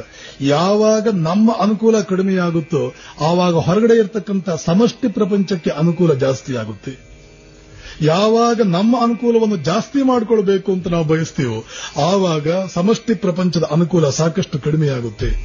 ಇವತ್ತು ಯಾರನ್ನು ಮಹಾತ್ಮರು ಅಂತ ನಾವು ಇತಿಹಾಸದಲ್ಲಿ ಗುರುತಿಸಿದ್ದೇವೆ, ಯಾರು ಪೂಜೆ ಮಾಡ್ತೇವೆ, ಯಾರು ದೈವಾಂಶ ಸಂಭೂತರು ಅಂತಂತೇವೆ, ಅವರು ತಮ್ಮ ಅನುಕೂಲತೆಗಳನ್ನು ಝೀರೋಗೆ ಇಳಿಸಿಕೊಂಡು ಶೂನ್ಯಕ್ಕೆ ರೆಡ್ಯೂಸ್ ಮಾಡಿ ತಮ್ಮ ಜೀವನದ ಒಂದೊಂದು ಕ್ಷಣವೂ ಇನ್ನೊಬ್ಬರಿಗೆ ಪ್ರಯೋಜನಕ್ಕೆ ಬರುವಂತೆ ಬದುಕಿದವರು. ಯಾವಾಗ ನಮ್ಮ ಅನುಕೂಲವನ್ನು ಕಡಿಮೆ ಮಾಡಿಕೊಳ್ಳ ಬುದ್ಧ ಸಿದ್ಧಾರ್ಥನಾಗಿ ಜೀವನ ಆರಾಮವಾಗಿ ಮಾಡಬಹುದಾಗಿತ್ತಲ್ಲ. ಅರಮನೆಯ ಜೀವನ, ಯೌವನಸ್ಥಳಾದಂತಹ ಹೆಂಡತಿ, ಮುದ್ದಾದ ಮಗು, ತಾನೇ ಒಬ್ಬ ರಾಜಕುಮಾರ, ಇದಕ್ಕಿಂತಲೂ ಒಬ್ಬ ಮನುಷ್ಯ ಸಾಮಾನ್ಯವಾಗಿ ಅವನು ಬಯಸುವುದು ಏನನ್ನ? ಇದನ್ನು ಯಾಕೆ ಬಿಟ್ಟು ಹೋದ ಅವನು ಅಂತಂದ್ರೆ ಕಾರಣ ಇಷ್ಟೇ, ತಾನು ಇದೇ ಜೀವನವನ್ನು ಮುಂದುವರೆಸಿದ್ರೆ ಅವನಿಂದ ಅವನ ಹೆಂಡತಿಗೆ, ಅವನ ಮಕ್ಕಳಿಗೆ, ಹೆಚ್ಚಂದ್ರೆ ಅವನ ರಾಜ್ಯಕ್ಕೆ ಒಳಿತಾಗ್ತಾ ಇತ್ತು, ಅವನು ಬದುಕಿರುವವರೆಗೆ ಒಳಿತಾಗ್ತಾ ಇತ್ತು, ಅಷ್ಟೇ ಅವನ ಪ್ರಯೋಜನ ಜಗತ್ತಿಗೆ ಆಗ್ತಾ ಇದ್ದದ್ದು. ಆದರೆ ಅರಮನೆಯನ್ನು ಬಿಟ್ಟು ಬುದ್ಧನಾಗಿದ್ದುದಕ್ಕೆ ಅವನು ಬದುಕಿದ್ದಾಗಲೇ ಅರ್ಧ ಪ್ರಪಂಚಕ್ಕೆ ಅವನ ಪ್ರಯೋಜನಕ್ಕೆ ಬಂದ.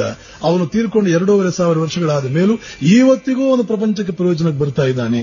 ಎಷ್ಟು ದೊಡ್ಡ ಪ್ರಮಾಣದಲ್ಲಿ ಪ್ರಪಂಚಕ್ಕೆ ಪ್ರಯೋಜನಕ್ಕೆ ಬರಬೇಕಾದ ವ್ಯಕ್ತಿ ಅವನಾಗಬೇಕಾಗಿತ್ತು. ಅವನ ಜೀವನದಿಂದ ಇಷ್ಟೊಂದು ಮಾಧುರ್ಯ, ಇಷ್ಟೊಂದು ಸುಗಂಧ ಮೂಡಿ ಬರಬೇಕಾಗಿತ್ತು ಅಂದ್ರೆ ತನ್ನ ಜೀವನವನ್ನ ಸಂಪೂರ್ಣವಾಗಿ ಆತ ನೆಗ್ಲೆಕ್ಟ್ ಮಾಡಲೇಬೇಕಾಗಿತ್ತು, ಸಂಪೂರ್ಣವಾಗಿ ಅದನ್ನ ಆತ ಪಕ್ಕಕ್ಕೆ ಇಡಲೇಬೇಕಾಗಿತ್ತು, ಅದನ್ನು ಅವನು ತಿರಸ್ಕರಿಸಲೇಬೇಕಾಗಿತ್ತು. ಎರಡನೇ ಮಾರ್ಗವೇ ಇಲ್ಲ. ರಾಮ ಸಿಂಹಾಸನವನ್ನು ಬಿಟ್ಟ ಅರಣ್ಯಕ್ಕೆ ಹೋದ, ತನ್ನನ್ನೇ ತನ್ನ ಕಷ್ಟಕ್ಕೆ ಒಡ್ಡುಕೊಂಡ, ತನ್ನ ಮೂಲಕ ಏನೋ ದೊಡ್ಡದಾದ ಒಂದು ಆದರ್ಶವೊಂದು ಬಂತು. ಇವತ್ತು ನಾವು ಯಾರಾದರೂ ಕೂಡ ಈ ವಸ್ತು ನನಗೆ ಬೇಕು ಮತ್ತೊಬ್ಬನಿಗೆ ಬೇಕು ಅಂತಂದ್ರೆ ರಾಮ ಒಂದು ಆದರ್ಶವಾಗಿ ನಿಲ್ತಾನೆ. ನೋಡು ಅವರೆಲ್ಲ ಹೇಗೆ ಬದುಕಿದ್ರು, ಅಣ್ಣ ತಮ್ಮಂದ್ರೆ ಹೇಗೆ ಬದುಕಿದ್ರು, ಆಸ್ತಿಯನ್ನು ಹಂಚಿಕೊಳ್ಳುವಾಗ ತಮ್ಮನಿಗೆ ಸಂಪೂರ್ಣವಾಗಿ ಕೊಟ್ಟು ಆ ಕಡೆ ಹೋದ ಅವನ ಅಣ್ಣ ಎಷ್ಟು ದೊಡ್ಡವನು, ಹಾಗಂತ ಹೇಳಿ ತಮ್ಮ ಸುಮ್ಮನೆ ಕುಳಿತುಕೊಂಡ, ಇಲ್ಲವೇ ಇಲ್ಲ ಅದು ನಿನಗೇ ಸೇರಿದ್ದು ಅಂತ ಅವನ ಪಾದಗಳನ್ನು ಸಿಂಹಾಸನದ ಮೇಲೆ ಇಟ್ಟ. ಆದ್ರೆ ಅವನು ಕೂಡ ಇವನಂತೆ ಸರಳವಾಗಿ ಬದುಕದ. ಏನು ನೀವು ಅಣ್ಣ ತಮ್ಮಂದಿರು ಆಸ್ತಿ ಜಗಳ ಆಡ್ತೀರಲ್ಲ ಅಂತೆ ಬಹುಶಃ ಎಷ್ಟು ಕೋಟಿ ಜನ ಅಣ್ಣ ತಮ್ಮಂದಿರ ಕೊಲೆಗಳನ್ನು ಮತ್ಯಾವುದೋ ಕೆಲವು ಕಷ್ಟಗಳನ್ನು ಈ ಒಂದು ಆದರ್ಶ ಅನ್ನುವಂಥದ್ದು ಇವತ್ತು ಜಗತ್ತಿನಲ್ಲಿ ಸರಿಪಡಿಸಿರಬಹುದು. ಒಂದು ಸ್ವರ್ಗಮಯವಾದ ವಾತಾವರಣ ಮನೆಗಳಲ್ಲಿ ನಿರ್ಮಾಣ ಮಾಡಿರಬಹುದು. ಯೋಚನೆ ಮಾಡಿ. ಇಷ್ಟಕ್ಕೆಲ್ಲ ಕಾರಣವಾಗಿದ್ದು ಇಬ್ಬರು ಸೋದರರ ಒಂದು ಆದರ್ಶ. ಇಬ್ಬರು ಸೋದರರು ತಮ್ಮ ವೈಯಕ್ತಿಕವಾದಂತಹ ಸುಖವನ್ನ ಅವರ ಪಕ್ಕಕ್ಕೆ ಇಟ್ಟು ತನಗೆ ತೊಂದರೆ ಮಾಡಿಕೊಂಡು ಇನ್ನೊಬ್ಬರಿಗೆ ಒಳಿತನ್ನು ಮಾಡುವಂತಹ ರೀತಿಯಲ್ಲಿ ಅವರು ಬದುಕಿದ್ದೆ ಎನ್ನುವುದನ್ನು ನಾವು ನಡ್ಕೊಳ್ಬೇಕು. ಹೀಗೆ ಗೃಹಸ್ಥನಾದವನು ತನ್ನ ಜೀವನವನ್ನೇ ತಪಸ್ಸನ್ನಾಗಿ ಮಾಡಿಕೊಂಡಾಗ ಆವಾಗ ಮಾತ್ರವೇ ಪರಮಾತ್ಮ ಅನ್ನುವಂಥ ನಮ್ಮನ್ನು ಮೆಚ್ಚುತ್ತಾನೆ.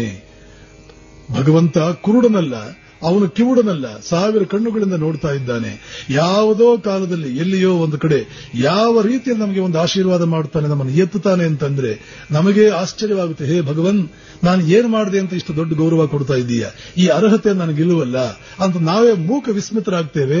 ಆದರೆ ಭಗವಂತ ನಮ್ಮ ಕೈ ಬಿಡುವುದಿಲ್ಲ, ಎತ್ತುತ್ತಾನೆ. ನೋಡಿ, ಕ್ಷುದಿರಾಮನಿಗೆ ಹೀಗೇನೆ ಆಯಿತು. ವಿಷ್ಣು ಕನಸಲ್ಲಿ ಬಂದು ನಿನ್ನ ಮಗನಾಗಿ ನಾನು ಬರ್ತೀನಿ ಅಂತ ಹೇಳಿದಾಗ ಅದೇ ರೀತಿ ಕಣ್ಣಲ್ಲಿ ನೀರು ಹಾಕೊಂಡು, ಭಗವಾನ್ ಸಾಕು, ಇಷ್ಟು ಮಾತ್ರ ಸ್ವಪ್ನ ದರ್ಶನ ಕೊಟ್ಟು ನಿನ್ನ ಮಗನಾಗ್ತೇನೆ ಅಂತ ಹೇಳಿದೆಯಲ್ಲ, ಇದಕ್ಕಿಂತಲೂ ದೊಡ್ಡ ಗೌರವ ನನಗೆ ಬೇಡ, ದೊಡ್ಡ ಸನ್ಮಾನ ನನಗೆ ಬೇಡ, ನನ್ನಂತ ಬಡವರ ಮನೆಗೆ ಬಂದ್ರೆ ನೀನು ತಿನ್ನೋದಕ್ಕಾದ್ರೂ ಏನಿದೆ ಬೇಡ ಅಂತ ಹೇಳ್ದ. ಆದ್ರೆ ಭಗವಂತ ನಾನು ಬರ್ತೀನಿ.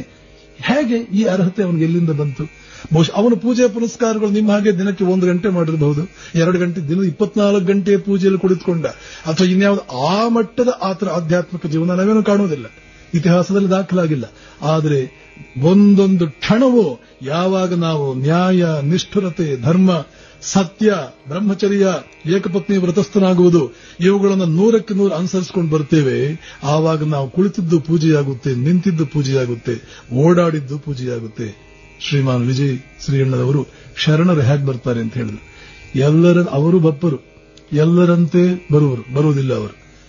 ಅವರು ಪುಣ್ಯದಂತೆ ಬರ್ತಾರೆ, ಜ್ಞಾನದಂತೆ ಇರ್ತಾರೆ, ಮುಕ್ತಿಯಂತೆ ಹೋಗ್ತಾರೆ. ಯಾರ ಜೀವನವನ್ನು ನಾವು ನೋಡಿದ್ರು ಮಹಾತ್ಮರು ಅಂತ ನಾವು ಕರೆಯುವಂತವರು, ಯಾರ ಜೀವನವನ್ನು ನೋಡಿದ್ರು ಇದೇ ನೋಡ್ತೇವೆ. ಇದರ ಅರ್ಥ ಏನು ಗೊತ್ತಾ? ಯಾರೂ ಜೀವನದಲ್ಲಿ ಈ ಮಾರ್ಗವನ್ನು ಅನುಸರಿಸಿದರೆ, ತಮ್ಮ ತಮ್ಮ ಜೀವನಗಳನ್ನು ಹೀಗೆ ಏನಾದರೂ ಅವರು ನಡೆಸಿದರೆ ಅವರೂ ಇವರಂತೆ ಆಗಬಲ್ಲರು. ಈ ಜಗತ್ತಿನಲ್ಲಿ ಕಾರ್ಯಕಾರಣ ನಿಯಮ ಅಂತ ಒಂದು ಬಹಳ ಕಠೋರವಾದ ಒಂದು ನಿಯಮ ಇದೆ. ಭಗವಂತನೂ ಈ ನಿಯಮವನ್ನು ಮೀರಲಾರ, ಅಷ್ಟು ಕಠೋರವಾಗಿದೆ ಈ ನಿಯಮ. ಏನು ಅಂದ್ರೆ, ಇಂತಿಂಥ ಕೆಲಸಗಳಿಗೆ ಇಂತಿಂಥ ಫಲಗಳೇ ಕಟ್ಟಿಟ್ಟ ಬುದ್ಧಿ. ನಾವು ಮೋಸ, ವಂಚನೆ, ಅನ್ಯಾಯಗಳನ್ನು ಮಾಡಿದ್ದೇ ಆದರೆ ಇಂಥ ಫಲಗಳೇ ಕಟ್ಟಿಟ್ಟ ಬುದ್ಧಿ. ಆ ಫಲವನ್ನು ತಪ್ಪಿಸೋದಕ್ಕೆ ದೇವರಿಗೂ ಸಾಧ್ಯವಿಲ್ಲ. ಅದೇ ರೀತಿ ನ್ಯಾಯ, ಧರ್ಮ, ಸತ್ಯನಿಷ್ಠೆ ಇವುಗಳನ್ನು ನಾವು ಜೀವನದಲ್ಲಿ ನಡೆಸಿಕೊಂಡು ಹೋದರೆ ಅದಕ್ಕೆ ತಕ್ಕಂತೆ ಇಂತಿಂತಹ ಫಲಗಳು ಬರಲೇಬೇಕಾಗಿದೆ. ಯಾರೂ ಇದನ್ನು ತಡೆಯಲಾರರು. ಇದನ್ನು ತಡೆಯುವ ಶಕ್ತಿ ಜಗತ್ತಿನಲ್ಲಿ ಯಾರಿಗೂ ಇಲ್ಲ, ಭಗವಂತನನ್ನು ಸೇರಿಸಿ ಇದನ್ನ ತಪ್ಪಿಸುವ. ಆದ್ದರಿಂದಲೇ ರಾಮಕೃಷ್ಣ ಪರಮಹಂಸರು ಹುಟ್ಟಿ ಬಂದು 1000 ಜನ ಬಡವರನ್ನ ಶ್ರೀಮಂತರನ್ನಾಗಿ ಮಾಡಿಬಿಡುವುದಾಗಿತ್ತಲ್ಲ. ಅವರೇ ಹೇಳ್ತಾರೆ, ಅಷ್ಟು ಶಕ್ತಿ ನನಗೆ ಬಂದಿದೆ. ಅವರು ಹುಟ್ಟಿದ ಊರು ಕಾಮಾರಪುಕುರ. ಮುಂದೆ ರಾಮಕೃಷ್ಣ ಹೇಳ್ತಾರೆ, ನಾನು ಮನಸ್ಸು ಮಾಡಿದರೆ ಕಾಮಾರಪುಕುರವನ್ನ, ಇಡೀ ಊರನ್ನ ಬಂಗಾರದ ತಗಡಿನಿಂದ ಮುಚ್ಚುತ್ತೇನೆ. ಅವರ ಹಳ್ಳಿಯನ್ನ, ಇಡೀ ಹಳ್ಳಿಯನ್ನ ಈ ದ್ರಾಕ್ಷಿ ತೋಟ, ದಾಳಿಂಬೆ ತೋಟಕ್ಕೆ ಒಂದು ನೆಟ್ ಹಾಕಿರ್ತಾರೆ, ಯಾವುದು ಹುಳ ಬರಬಾರದು ಅಂತ ಒಂದು ಬಲೆ ಹಾಕಿರ್ತಾರೆ. ಆದರೆ ಈ ಮಹಾತ್ಮ ಹೇಳ್ತಾ ಇದ್ದಾರೆ, ನಮ್ಮ ಇಡೀ ಊರನ್ನ ಬಂಗಾರ ತಗಡಿನಿಂದ ಮುಚ್ಚುತ್ತೇನೆ. ಆದ್ರೆ ಅವ್ರು ಮಾಡಬಹುದಾಗಿತ್ತು, ಮಾಡಲಾರರು, ಮಾಡಬಾರದು. ಅವರಿಗೆ ಒಂದು ಒಳಗಡೆಯಿಂದ ಒಂದು ನಿಯಮ ಇದೆ. ಯಾವ ಮಹಾತ್ಮ ಕೋಟ್ಯಾಂತರ ಜನರಿಗೆ ಇದಕ್ಕೆ ಯಾರು ಕ್ರಿಸ್ತ ಮಾಡಲಿಲ್ಲ, ಬುದ್ಧ ಮಾಡಲಿಲ್ಲ, ರಾಮ ಕೃಷ್ಣ ಮಾಡಲಿಲ್ಲ, ರಾಮಕೃಷ್ಣರು ಮಾಡಲಿಲ್ಲ, ಯಾರನ್ನ ಜಗತ್ತು ಕಂಡಂತಹ ಮಹಾತ್ಮರು ಅಂತ ನಾವು ಇವತ್ತು ಗುರುತಿಸ್ತಾ ಇದ್ವಿ, ಅವ್ರು ಯಾರೂ ಮಾಡಲಿಲ್ಲ. ಯಾಕೆ? ಅವರು ಯಾರೂ ಈ ನಿಯಮವನ್ನು ಮುರಿಯುವ ಹಾಗಿಲ್ಲ. ಆದರೆ ತಮ್ಮನ್ನು ತಾವು ತಿದ್ದುಕೊಂಡು ಇನ್ನು ಮುಂದೆ ಈ ಕಷ್ಟಗಳಾಗದಂತೆ, ಹಿಂದೆ ಆದಂತಹ ತಪ್ಪುಗಳಿಗೆ ಪಶ್ಚಾತ್ತಾಪ ಪಟ್ಟುಕೊಳ್ಳುವಂತೆ, ಮುಂದೆ ಆ ತಪ್ಪುಗಳು ಪುನರಾವರ್ತನೆಯಾಗದಂತೆ ಪ್ರತಿಯೊಬ್ಬರನ್ನು ತಿದ್ದುವ ಕೆಲಸ ಮಾಡಿ, ಆ ಹಿಂದೆ ಮಾಡಿರ್ತಕ್ಕಂತಹ ಕರ್ಮಗಳಿಗೆ ಸ್ವಲ್ಪ ಒಂದು ಅನುಭವಿಸಿ ಇನ್ನು ಮುಂದೆ ನಾವು ಅದನ್ನು ಮಾಡೋದು ಬೇಡ ಅನ್ನುವ ರೀತಿಯಲ್ಲಿ ಜನರನ್ನು ತಿದ್ದುವ ಕಾರ್ಯ ಪ್ರತಿಯೊಬ್ಬನೂ ಮಾಡಿದ್ನೇ ಹೊರತು, ಯಾವ ವ್ಯಕ್ತಿ ಇದ್ದಕ್ಕಿದ್ದ ಹಾಗೆ ಒಂದು ಬಂಗಾರದ ಗಣಿಯನ್ನು ನಿರ್ಮಾಣ ಮಾಡಿ, ಬೇಡ ಈ ಊರಿನಲ್ಲಿ ಬೆಟ್ಟ ಅಂತಿದೆಯಲ್ಲ, ಈ ಬೆಟ್ಟ ಅನ್ನುವಂತಹದ್ದು ಬಂಗಾರ ಆಗ್ಬಿಡ್ಲಿ, ಸುತ್ತ ಇರತಕ್ಕಂಥ 100 ಕಿಲೋಮೀಟರ್ ಜನ ಒಂದೊಂದಷ್ಟು ಬಂಗಾರದ ಹೆಂಟೆ ತೆಗೆದುಕೊಂಡು ಹೋಗಿ ನಿಮ್ಮ ಬಡತನ ಇಲ್ಲೇ ಹೋಯಿತು. ಯಾವ ಮನುಷ್ಯ ಇದನ್ನು ಮಾಡಿದ್ದಾನೆ? ಯಾವ ಮಹಾತ್ಮ ಒಂದು ಮಣ ಬಂಗಾರ ಕೊಟ್ಟು ಹೋಗಿ ನೀವೆಲ್ಲ ಶ್ರೀಮಂತರಾದ್ರಿ ಅಂತ ಯಾವ ಮಹಾತ್ಮ ಮಾಡಿದ್ದಾನೆ? ಎಲ್ಲಿ ಮಾಡಿದ್ದಾನೆ? ಎಂದಾದ್ರೂ ನಡೆದಿದೆಯಾ? ಇದಕ್ಕೇನು ಕಾರಣ? ಜೀವನ ಪದ್ಧತಿ ಅಂತಂದಿದೆ, ಜೀವನದ ಕ್ರಮ ಅಂತಂದಿದೆ. ಆ ಕ್ರಮದಂತೆ ನಾವು ನಡೀತಾ ಇದ್ದಾಗ ಇಂತಿಂಥ ರೀತಿಯಲ್ಲಿ ನಡೀಬೇಕು, ಪರಿಣಾಮಗಳು ಅಂತಿರುತ್ತೆ. ಇದೇ ಕಾರ್ಯ ಕಾರಣ ನಿಯಮ. ಈ ಕಾರಣಕ್ಕೆ ಇಂಥ ಪರಿಣಾಮವೇ ಬರಬೇಕು, ಇಂಥ ಕಾರಣಕ್ಕೆ ಇಂಥ ಕಾರ್ಯಕ್ಕೆ ಈ ಪರಿಣಾಮವೇ ಬರಬೇಕು. ಇದು ಕಟ್ಟಿಟ್ಟು ಬುದ್ಧಿ. ಇದನ್ನು ತಪ್ಪಿಸೋದಕ್ಕೆ ಯಾರಿಗೂ ಸಾಧ್ಯವಿಲ್ಲ. ಕ್ಷುದಿರಾಮ ಇದನ್ನೆಲ್ಲ ತಿಳಿದುಕೊಂಡವನಾಗಿದ್ದ. ಗೃಹಸ್ಥರು ಇದನ್ನೆಲ್ಲ ತಿಳಿಯೋರಾಗಿರಬೇಕು. ಅದಕ್ಕೆ ತಕ್ಕಂತೆ ತಮ್ಮ ತಮ್ಮ ಜೀವನಗಳನ್ನು ಅವ್ರು ನೋಡ್ಕೊಳ್ಬೇಕು. ಧಾರವಾಡದ ಆ ಅಧಿಕಾರಿ ಇಂಥವ್ರ ಮಗ ಅಂತ ನನ್ನ ಹೆಸರು ಪೇಪರ್ನಲ್ಲಿ ಬರದೇ ಹೋದ್ರೆ ಸಾಕು ಸ್ವಾಮೀಜಿ ಅಂತ ಪಶ್ಚಾತ್ತಾಪ ಪಟ್ಟನಲ್ಲ. ಆ ಪಶ್ಚಾತ್ತಾಪ ನಮ್ಮ ಜೀವನಗಳಲ್ಲಿ ಬರಬಾರದು. ಅದರ ಬದಲು ಕ್ಷುದಿರಾಮನಂತೆ, ಹೇ ಭಗವನ್, ನಾನು ಏನು ಮಾಡಿ, ಯಾವ ಅರ್ಹತೆ ಇದೆ ಅಂತ ಇಷ್ಟು ದೊಡ್ಡ ಗೌರವ ಕೊಡ್ತಾ ಇದ್ದೀಯಾ ಅಂತ ನಾವೇ ಅವನಿಗೆ ಬೇಡ, ಇಷ್ಟು ದೊಡ್ಡ ಗೌರವ ನನಗೆ ಬೇಡ ಅನ್ನೋ ಮಟ್ಟಕ್ಕೆ ಬರಬೇಕು. ಇದು ಜೀವನ ಧರ್ಮ. ಕ್ಷುದಿರಾಮ ಹೀಗೆ ಬದುಕಿದ. ಒಟ್ಟಿನಲ್ಲಿ ಶ್ರೀರಾಮಕೃಷ್ಣರು ಅವರ ತಾಯಿಯ ಒಂದು ಅನುಭವವಾದಂತೆ, ಅವರ ತಂದೆಗೆ ಒಂದು ಅನುಭವವಾದಂತೆ ಸರಿಯಾದ ಸಮಯದಲ್ಲಿ ಒಬ್ಬ ಮಗುವಿಗೆ ಜನ್ಮ ಕೊಡ್ತಾಳೆ. ಆ ಮಗುವಿನ ಹೆಚ್ಚು ಅದರ ವಿವರಗಳನ್ನೆಲ್ಲ ನಾವು ನೋಡೋದು ಬೇಡ. ಒಂದು ಇಷ್ಟು ಮಾತ್ರ ಹೇಳಬೇಕು, ಅವರ ಜನ್ಮವಾಗಿದ್ದು ಅದೇ ದನದ ಕೊಟ್ಟಿಗೆಯಲ್ಲೇ ಒಂದು ಮೂಲೆಯಲ್ಲಿ ಒಂದಷ್ಟು ನೆಲ್ಲಿನ ಹುಲ್ಲು, ಭತ್ತ ಬೆಳೀತಲ್ಲ, ಭತ್ತದ ಹುಲ್ಲು, ಒಂದಷ್ಟು ಹುಲ್ಲೆಲ್ಲ ಹಾಕಿ ಅದರ ಮೇಲೆ ಒಂದು ಗೋಣಿ ತಾಟು, ಒಂದು ಬಟ್ಟೆ ಅದರ ಮೇಲೆ ಹಾಸಿ, ಅದರ ಮೇಲೆ ಅವತಾರ ಪುರುಷನ ಜನ್ಮವಾಯಿತು. ಈ ಅವತಾರಿಗಳಲ್ಲಿ ಬಹಳಷ್ಟು ಜನ ಬಹಳ ಶ್ರೀಮಂತಿಕೆಯಲ್ಲಿ ಹುಟ್ಟಿದವರಲ್ಲ. ಕ್ರಿಸ್ತ ಹುಟ್ಟಿದ್ದು ಹೀಗೆ. ಕೃಷ್ಣ ಹುಟ್ಟಿದ್ದಂತೂ ಸೆರೆಮನಿಯಲ್ಲಿ. ಇನ್ನೂ ಸರಿಯೇ ಇಲ್ಲಿ ಅದೆಲ್ಲ ಇರಲಿ. ರಾಮಕೃಷ್ಣರು ಈ ದನದ ಕೊಟ್ಟಿಗೆಯಲ್ಲಿ ಒಂದು ಒಣ ಹುಲ್ಲಿನ ಮೇಲೆ, ಸಾಮಾನ್ಯವಾದ ಒಂದು ಬಟ್ಟೆಯ ಮೇಲೆ ಬಂದರು. ನಾವಿಲ್ಲಿ ನೆನ್ಪಿಟ್ಕೊಳ್ಬೇಕು, ಒಬ್ಬ ಮನುಷ್ಯ ಹೇಗೆ ಹುಟ್ಟಿದ್ದಾನೆ ಅನ್ನೋದ್ರ ಮೇಲೆ ಅವನ ಮಹತ್ವ ನಿರ್ಧರಿಸಲ್ಪಡುವುದಿಲ್ಲ. ಹೇಗೆ ಹುಟ್ಟಿದ, ಹೇಗೆ ಸತ್ತ ಅನ್ನೋದರ ಮೇಲೆ ಎಂದಿಗೂ ಒಬ್ಬ ವ್ಯಕ್ತಿಯ ಮಹತ್ವ ನಿರ್ಧರಿಸಲ್ಪಡುವುದಿಲ್ಲ. ಯಾಕೆಂದ್ರೆ ಇವು ಎರಡೂ ನಮ್ಮ ಕೈನಲ್ಲಿಲ್ಲ.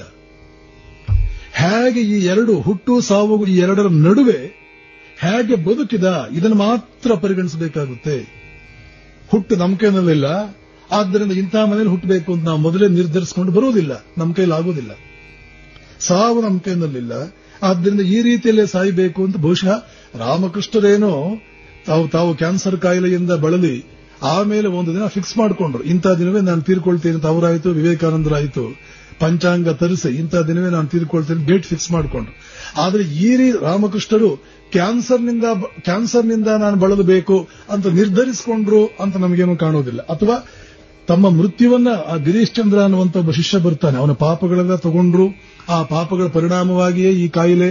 ಯಾಕೆಂದ್ರೆ ನೋಡಿ, ಆ ಗಿರೀಶ್ ಚಂದ್ರ ಅನ್ನುವಂತ ಪಾಪಿ ಅವನು ಮಾಡಿದ್ದ ಪಾಪಗಳನ್ನ ಅನುಭವಿಸಲೇಬೇಕು, ಕರ್ಮಫಲ. ಅವನು ಅನುಭವಿಸಲಿಲ್ಲ, ಅವನು ಬಂದು ರಾಮಕೃಷ್ಣರು ಅನುಭವಿಸಿದರು. ರಾಮಕೃಷ್ಣರಿಗೆ ಕ್ಯಾನ್ಸರ್ ಬಂದಿದ್ದು ಏಕೆ ಹೇಳ್ತಾರೆ. ಅವರ ಶಿಷ್ಯ ಗಿರೀಶ ಅಂತ ಒಬ್ಬ ಇದ್ದ. ಗಿರೀಶನ ಪಾಪಗಳನ್ನೆಲ್ಲ ನಾನು ಹೀರಿಕೊಂಡೆ, ಅದರ ಫಲ ನಾನು ಅನುಭವಿಸ್ತಾ ಇದ್ದೇನೆ. ಅವನನ್ನು ಬಿಡುಗಡೆ ಮಾಡಿಬಿಟ್ಟೆ, ಅವನ ಪಾಪಗಳನ್ನೆಲ್ಲ ನಾನು ಹೀರಿಕೊಂಡೆ. ಆ ಕ್ಯಾನ್ಸರ್ನಿಂದ ಸುಮಾರು 8-9 ತಿಂಗಳು ಆ ಕ್ಯಾನ್ಸರ್ ಇಂದ ಬಳಲಿದ್ರು, ಸಿಕ್ಕಾಪಟ್ಟೆ ಬಳಲಿದ್ರು. ಯಾಕೆ ಅವನು ಪೂರ್ತಿ ಶರಣಾಗತನಾಗ್ಬಿಟ್ಟ. ನೀವೇ ದಿಕ್ಕು, ನಾನು ಇಷ್ಟೆಲ್ಲ ಪಾಪ ಮಾಡಿದ್ದೇನೆ, ನೀವೇ ದಿಕ್ಕು ಅಂದ್ಬಿಟ್ಟ. ಯಾವಾಗ ಒಬ್ಬ ಭಗವಂತನ ಮುಂದೆ ಒಬ್ಬ ವ್ಯಕ್ತಿ ಹೋಗಿ ನೀನೇ ದಿಕ್ಕು ಅಂತ ಕೈ ಜೋಡಿಸ್ಕೊಂಡು ಮಲಗ್ಬಿಡ್ತಾನೋ, ಆವಾಗೆಲ್ಲ ಅವನನ್ನ ಕಾಪಾಡಲೇಬೇಕಾಗಿದೆ. ಇದು ಅವನಿಗೆ ನಿಯಮ. ನಾವು ಕೇಳುವುದು ಎಷ್ಟು ಮಟ್ಟಿಗೆ ಭಕ್ತಿ ಶ್ರದ್ಧೆಗಳಿಂದ ಕೇಳ್ತೇವೆ. ದ್ರೌಪದಿ 2 ಕೈ ಎತ್ತಿ, ಕೃಷ್ಣ ನೀನು ಬಿಟ್ಟರೆ ನನಗಿನ್ಯಾರು ಗತಿ ಇಲ್ಲ. ನನ್ನ 5 ಜನ ಮಹಾಶೂರರು ಅಸಹಾಯಕರಂತೆ ಇಲ್ಲಿ ಕುಳಿತಿದ್ದಾರೆ, ಅವರಿಂದ ಒಂದು ಇರುವೆಯಷ್ಟು ನನಗೆ ಪ್ರಯೋಜನವಿಲ್ಲ.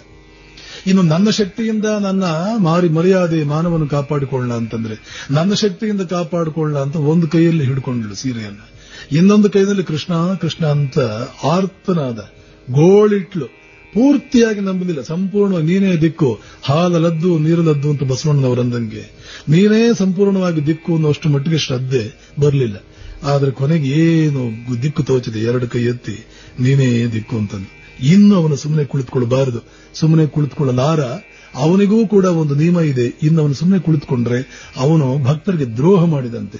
ಸಂಪೂರ್ಣವಾಗಿ ಶರಣಾಗತರಾಗಿ ಸುಮ್ಮನೆ ಕುಳಿತುಕೊಂಡ್ರೆ ಧರ್ಮ ಮಾರ್ಗದಿಂದ ಬದುಕ್ತಾ ಇದ್ದು, ಇನ್ನು ನಾನಂತೂ ಧರ್ಮ ಮಾರ್ಗದಿಂದ ನಡೀತಾ ಇದ್ದೇನೆ, ನನ್ನ ಯೋಗಕ್ಷೇಮವನ್ನು ನೀನು ನೋಡ್ಕೊಳ್ಬೇಕಾಗುತ್ತೆ ಅಂತ ಶ್ರದ್ಧೆಯಿಂದ ಅವನಲ್ಲಿ ಶರಣಾಗತರಾದರೆ, ಈ ಕ್ಷುದಿರಾಮನ ಜೀವನದಿಂದ ನಮ್ಗೆ ಗೊತ್ತಾಗೋದು ಹೇಗೆ, ನಾವು ಅಪ್ಪಿ ತಪ್ಪಿಯೋ ಕನಸು ಮನಸ್ಸಿನಲ್ಲಿಯೂ ಅನ್ಯಾಯ ಅಧರ್ಮದ ಜೀವನವನ್ನು ನಡೆಸಬಾರದು.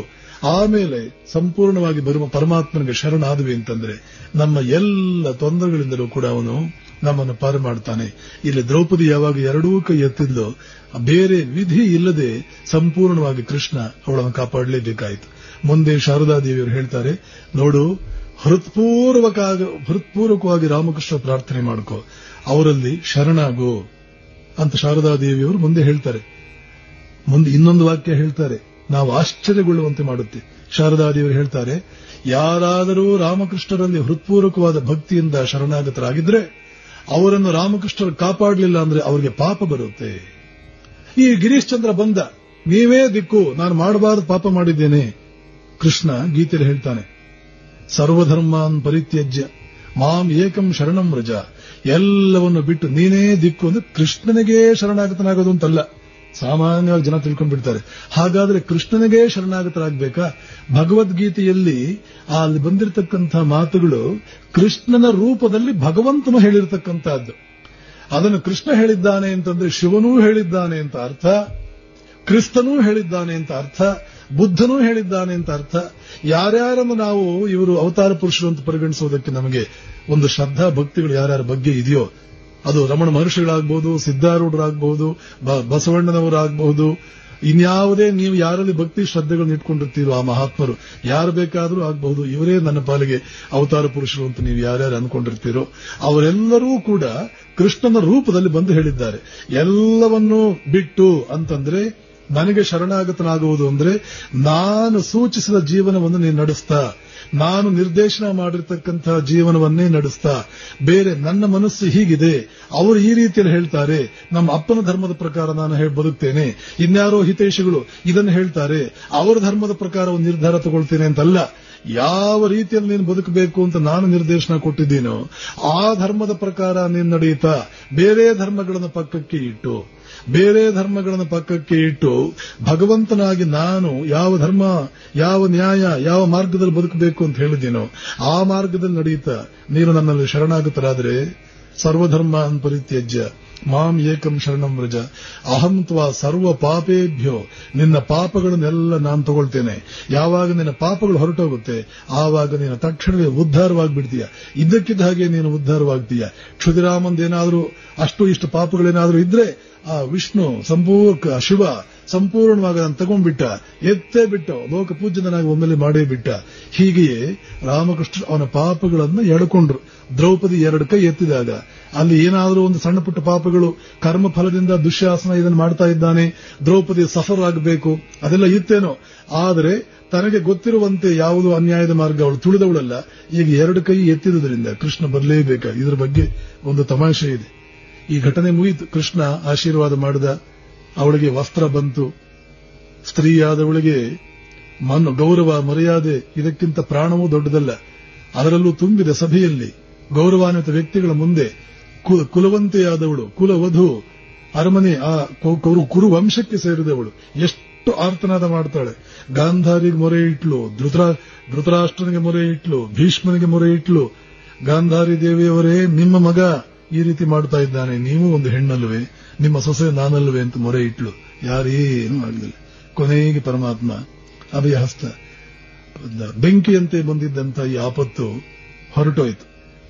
ಕೊನೆಗೆ ಕೃಷ್ಣ ಬಂದ, ಸಮಾಧಾನ ಮಾಡ್ದ, ಎಲ್ಲ ಮಾಡ್ದ. ದ್ರೌಪದಿಗೆ ಮುನಿಸು. ಕೊನೆ ಕೃಷ್ಣನ ಕೇಳ್ತಾಳೆ, ನೋಡು, ಹಿಂದೆ ಅವಳ ಸ್ವಯಂವರದ ಕಾಲದಲ್ಲಿ ಕೃಷ್ಣ ಅವಳಿಗೆ ಮಾತು ಕೊಟ್ಟಿರ್ತಾನೆ. ಪಾಂಡವರು ಅರಗಿನ ಮನೆಯಲ್ಲಿ ಸತ್ತೋದರು ಅಂತ ಸುದ್ದಿ ಬಂದ ಮೇಲೆ ದ್ರೌಪದಿ ಕೃಷ್ಣನಿಗೆ ಭೇಟಿಯಾಗ್ತಾಳೆ. ಒಂದು ಪತ್ರ ಬರೀತಾಳೆ. ಆ ಪತ್ರದಲ್ಲಿ ಹೇಳ್ತಾಳೆ, ನೋಡು, ಇಡೀ ಲೋಕದಲ್ಲಿ ಮಹಾವೀರನಾದವನನ್ನು ನಾನು ಮದುವೆ ಮಾಡಿಕೊಳ್ಬೇಕು ಅಂತ ನನಗೆ ಆಸೆ ಇತ್ತು. ನನ್ನ ತಂದೆ ಸಾಕಷ್ಟು ತಪಸ್ಸು ಮಾಡಿ ನನ್ನನ್ನು ಪಡ್ಕೊಂಡಿದ್ದಾನೆ. ಯಾವ ದೇವರನ್ನು ಕುರಿತು ತಪಸ್ಸು ಮಾಡಿದ್ದಾನೋ ಆ ದೇವತೆಯು ಕೂಡ ಲೋಕವೀರನನ್ನೇ ನಿನ್ನ ಮಗಳು ಮದುವೆ ಆಗ್ತಾಳೆ ಅಂತ ಹೇಳಿದ್ದಾಳೆ. ದೇವತೆಗಳು ಅದು ಆ ರೀತಿಯಲ್ಲಿ ನನಗೆ ಆಶೀರ್ವಾದ ಮಾಡಿದ್ದಾರೆ, ನಮ್ಮ ಅಪ್ಪನಿಗೂ ಆಶೀರ್ವಾದ ಮಾಡಿದ್ದಾರೆ. ಆ ದೃಷ್ಟಿಯಿಂದ ನೋಡಿದ್ರೆ ಅರ್ಜುನನೇ ನನ್ನ ಪತಿಯಾಗಬೇಕಾಗಿತ್ತು. ಆದರೆ ಅರ್ಜುನ ಈಗ ಬದುಕಿಲ್ಲ, ಅವನು ಸತ್ತೋಗ್ಬಿಟ್ಟಿದ್ದಾನೆ.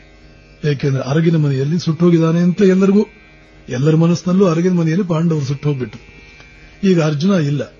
ಈಗ ಸದ್ಯದ ಪ್ರಪಂಚದಲ್ಲಿ ಮಹಾವೀರನ ಅಂದ್ರೆ ನೀನು ನನ್ನನ್ನು ವಿವಾಹವಾಗಬೇಕು ಅಂತ ದ್ರೌಪದಿ ಒಂದು ಪತ್ರ, ಕೃಷ್ಣನಿಗಿಂತ ಪತ್ರಗಳು ಬಹಳ ಬರುತ್ತವೆ. ಆಗಿನ ಕಾಲದಲ್ಲೂ ಈ ಪತ್ರಗಳು ಬರುವುದೆಲ್ಲ ನಡೀತಾ ಇತ್ತು, ತಿಳ್ಕೊಳ್ಬಹುದು ನಾವು. ರುಕ್ಮಿಣಿ ಕೂಡ ಅದೇ ರೀತಿ ಪತ್ರ ಬರೆದವಳೆ. ಆದರೆ ಕೃಷ್ಣನಿಗೆ ತನ್ನ ಜವಾಬ್ದಾರಿ ಗೊತ್ತು, ಯಾರನ್ನು ತಾನು ತಗೊಳ್ಬೇಕು, ಯಾರನ್ನು ತಗೊಳ್ಬಾರದು ಅನ್ನೋ ವಿವೇಕ ಅವನಿಗಿತ್ತು. ಇವತ್ತಿನ ಎಷ್ಟೋ ಜನರಿಗೆ ಆ ವಿವೇಕ ಇರಲ್ಲ, ಅಷ್ಟೇ ವ್ಯತ್ಯಾಸ. ಕೃಷ್ಣ ಹೇಳ್ದ, ನೋಡು, ನಾನು ನಿನ್ನ ಪತಿಯಾಗಲಾರೆ, ಆದರೆ ನೆನಪಿಟ್ಕೋ, ಯಾವ ಸಂಕಷ್ಟದ ಕಾಲದಲ್ಲೂ ನಿನಗೆ ಸೋದರನಾಗಿ ಬಂದ್ರೆ ನಾನು ಕಾಪಾಡ್ತೇನೆ. ನಿನ್ನ ಅಣ್ಣನ ಜಾಗದಲ್ಲಿ ನಿಂತು ನಿನಗೆ ಯಾವ ಕಷ್ಟವೇ ಬರಲಿ, ನಿನ್ನ ಜೀವನದಲ್ಲಿ ಎಂತ ಕಷ್ಟವೇ ಬರಲಿ, ನಿನ್ನ ಅಣ್ಣನ ಜಾಗದಲ್ಲಿ ಬಂದು ನಾನು ನಿನ್ನನ್ನು ಕಾಪಾಡ್ತೇನೆ. ಕೊನೆಗೆ ಯುದ್ಧವೇ ಬೇಡ ಅಂತ ಪಾಂಡವರು ಕೂಡ ಯುದ್ಧ ಬೇಡ ಅಂತಂದ್ಬಿಟ್ಟಿದ್ರು. ಆದರೆ ಇವಳು ಕೂದಲು ಬಿಟ್ಕೊಂಡಿದ್ದಾಳೆ. ದುಶ್ಯಾಸನ ರಕ್ತದಲ್ಲೇ ಈ ಕೂದಲನ್ನು ಅದ್ದಿಸಿ ಅಲ್ಲಿಯೇ ನಾನು ಕೂದಲು ತುರುಬು ಕಟ್ಟುವುದು, ಅಲ್ಲಿವರೆಗೆ ತುರುಬು ಕಟ್ಟುವುದಿಲ್ಲ ಪ್ರತಿಜ್ಞೆ ಮಾಡಿದ್ದಾಳೆ. ಈಗ ಇವರು ಯುದ್ಧ ಬೇಡ ಅಂತಂದ್ರೆ ದುಶ್ಯಾಸನ ಸಾಯ್ತಾನೆ ಹೇಗೆ? ಅವನ ರಕ್ತದಲ್ಲಿ ಕೂದಲು ನೆನೆಯುತ್ತೆ ಹೇಗೆ? ಶಾಂತಿ ಒಪ್ಪಂದ ಆಗ್ಬಿಟ್ರೆ ಇದೆಲ್ಲ ನಡೆಯುತ್ತಾ? ಇದೆಲ್ಲ ಈ ಶಾಂತಿಯ ಮಾತುಕತೆ ನಡೀತಾ ಇದ್ದಾಗ ದ್ರೌಪದಿ ಕೃಷ್ಣನಿಗೆ ಕರೆದ್ಲು. ಕುಮಾರವ್ಯಾಸರು, ನಮ್ಮ ಗದಗಿನ ಕುಮಾರವ್ಯಾಸರು ಇದನ್ನು ಬಹಳ ಚೆನ್ನಾಗಿ ಹೇಳ್ತಾರೆ. ದ್ರೌಪದಿ ಹೇಳ್ತಾಳಂತೆ, ಕೇಶವ ನೋಡು ನನ್ನ ಕೇಶವ, ಕೇಶವನೇ ಕೃಷ್ಣನೇ ನನ್ನ ಕೂದಲು ನೋಡು. ಕೇಶವ ಅಂತಂದ್ರೆ ಕೇಶ ಅಂದ್ರೆ ಕೂದಲು ಕೂಡ. ನೋಡು ನನ್ನ ಕೇಶವ, 14 ವರ್ಷಗಳ ಹಿಂದೆ ನಾನು ಕೂದಲು ಬಿಟ್ಕೊಂಡವಳು, ಇವತ್ತಿಗೂ ಇನ್ನೂ ಕಟ್ಟಿಲ್ಲ ನಾನು. ಏಕೆಂದ್ರೆ ಪ್ರತಿಜ್ಞೆ ಇದೆ ನಂದು, ಅಲ್ಲಿವರೆಗೆ ಕೂದಲು ಕಟ್ಟೋದಿಲ್ಲ ಅಂತ. ನೀನು ಅವತ್ತು ಏನ್ ನನಗೆ ಮಾತು ಕೊಟ್ಟಿದ್ದೀಯ? ನಿನ್ನ ಗೌರವವನ್ನು ಕಾಪಾಡ್ತೇನೆ, ನಿನ್ನ ಸ್ಥಾನಮಾನಗಳನ್ನು ನಾನು ಕಾಪಾಡ್ತೇನೆ, ನಿನ್ನ ಎಲ್ಲಾ ಕಷ್ಟಗಳಿಂದ ನಾನು ಪಾರು ಮಾಡ್ತೇನೆ. ಇವತ್ತು ನನ್ನ ಗೌರವ ಕಾಪಾಡಬೇಕಾದ, ನಾನು ಸೋಲುವುದಕ್ಕೆ ನನಗೆ ಇಷ್ಟ ಇಲ್ಲ. ನಾನು ಕ್ಷತ್ರಿಯ ರಮಣಿ, ಕ್ಷತ್ರಿಯಳು ನಾನು, ನನಗೆ ಸೋಲುವುದಕ್ಕೆ ನನಗೆ ಇಷ್ಟವಾಗುವುದಿಲ್ಲ. ಮತ್ತೆ ಇವರು ಒಂದು ಸೂಜಿಯ ಮನೆಯಷ್ಟು ಜಾಗ ಕೊಡೋದಿಲ್ಲ ಅಂತ ಹೇಳುವಂತಹ ಅಂಥ ನ್ಯಾಯ ಅನ್ಯಾಯಗಳ ಒಂದು ಲವಲೇಶವೂ ವ್ಯತ್ಯಾಸವಿಲ್ಲದಂತ ಅಧಮನ ಹತ್ತಿರ ಇವರು ಶಾಂತಿ ಒಪ್ಪಂದಕ್ಕೆ ಹೊರಟಿದ್ದಾರೆ. ಇವರು ಹೇಡಿಗಳು. ಕೃಷ್ಣ ಹೇಳ್ತಾನೆ, ಏನು ಯೋಚನೆ ಮಾಡಬೇಡ, ನಾನು ಒಂದು ಮಾತು ಕೊಟ್ಟಿದ್ದೇನೆ, ಅದರಂತೆ ನಡೀತೇನೆ, ಏನು ಯೋಚನೆ ಮಾಡಬೇಡ, ನಿನ್ನ ಎಲ್ಲಾ ಪ್ರತಿಜ್ಞೆಗಳು ನೆರವೇರುತ್ತೆ. ಮುಂದೆ ಹಾಗೆ ಆಗೋದನ್ನು ನಾವು ನೋಡ್ತೇವೆ. ಇಲ್ಲಿ ನಾವು ತಿಳ್ಕೊಳ್ಬೇಕಾದ್ದು, ರಾಮಕೃಷ್ಣರು ಆ ಗಿರೀಶ್ ಚಂದ್ರ ಯಾವಾಗ ನೀವೇ ದಿಕ್ಕು ಅಂತ ಶರಣಾಗತನಾದ್ನೋ ಆವಾಗ ಅವನ ಪಾಪಗಳನ್ನೆಲ್ಲ ತಗೊಂಡು ಜಗತ್ತಿಗೆ ಒಂದು ತೋರಿಸಿಕೊಡ್ತಾ ಇದ್ದಾರೆ. ಜಗತ್ತಿಗೆ ಅಷ್ಟು ಸುಲಭವಾಗಿಂತ ವಿಷಯಗಳು ಅರ್ಥವಾಗುವುದಿಲ್ಲ. ಅದನ್ನು ಶಾರದಾದೇವಿಯವರು ಸ್ಪಷ್ಟವಾಗಿ ಹೇಳ್ತಾ ಇದ್ದಾರೆ. ನೋಡಮ್ಮ, ತಮ್ಮ ಹತ್ರ ಬರ್ತಾ ಇದ್ದಂತ ಶಿಷ್ಯನಿಗೋ ಯಾರಿಗೋ ಹೇಳ್ತಾರೆ, ಯಾರು ಶ್ರೀರಾಮಕೃಷ್ಣರಲ್ಲಿ ಶರಣಾಗತರಾಗಿದ್ದಾರೋ ಅವರ ವಿಧಿಯ ಬರಹವನ್ನು ಅವರು ಅಳಸಿ ಹಾಕಿ ಹೊಸದಾಗಿ ಬರೀತಾರೆ. ಇಲ್ಲಿಯವರೆಗೆ ಅವರ ವಿಧಿ ಬರಹ ಅಂತೇನಿತ್ತು ಅದನ್ನು ಅಳಸಿ ಅವರು ಹೊಸದಾಗಿ ಬರೀತಾರೆ ಮತ್ತು ಅವರು ಕಾಪಾಡಲೇಬೇಕು, ಇಲ್ಲ ಅಂದ್ರೆ ಅವರಿಗೆ ಪಾಪ ಬರುತ್ತೆ.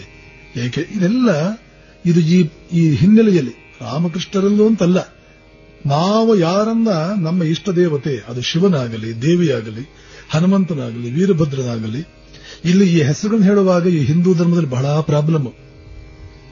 ರಾಮಕೃಷ್ಣ ಹೆಸರೇ ಹೇಳ್ತಾ ಇದ್ದಾರೆ ನೋಡಿ, ಕೃಷ್ಣನ ಹೆಸರೇ ಹೇಳ್ತಾ ಇದ್ದಾರೆ ನೋಡಿ. ಕೃಷ್ಣ ಅನ್ನುವ ಹೆಸರಿನಲ್ಲಿ ಬಂದ ಪರಮಾತ್ಮ ಒಬ್ಬನೇ ಅವನು. ಅವನಿಗೆ ಕೃಷ್ಣನ ವೇಷ ಹಾಕೊಂಡು ಸ್ವಲ್ಪ ಏನಾದ್ರು ಮಾಡೋಣ ಅಂತ ಅನಿಸ್ತು, ಆ ವೇಷದಲ್ಲಿ ಬಂದ, ಅದು ಪೂರ್ತಿ ಉಳಿದಿಲ್ಲ. ಪರಮಾತ್ಮ ಎಂದೆಂದಿಗೂ ಉಳಿಯುವವನು, ಆದರೆ ಕೃಷ್ಣ ಉಳಿಯಲಿಲ್ಲ. ಯಾಕೆ? ಕೃಷ್ಣನ ವೇಷ ಅದು.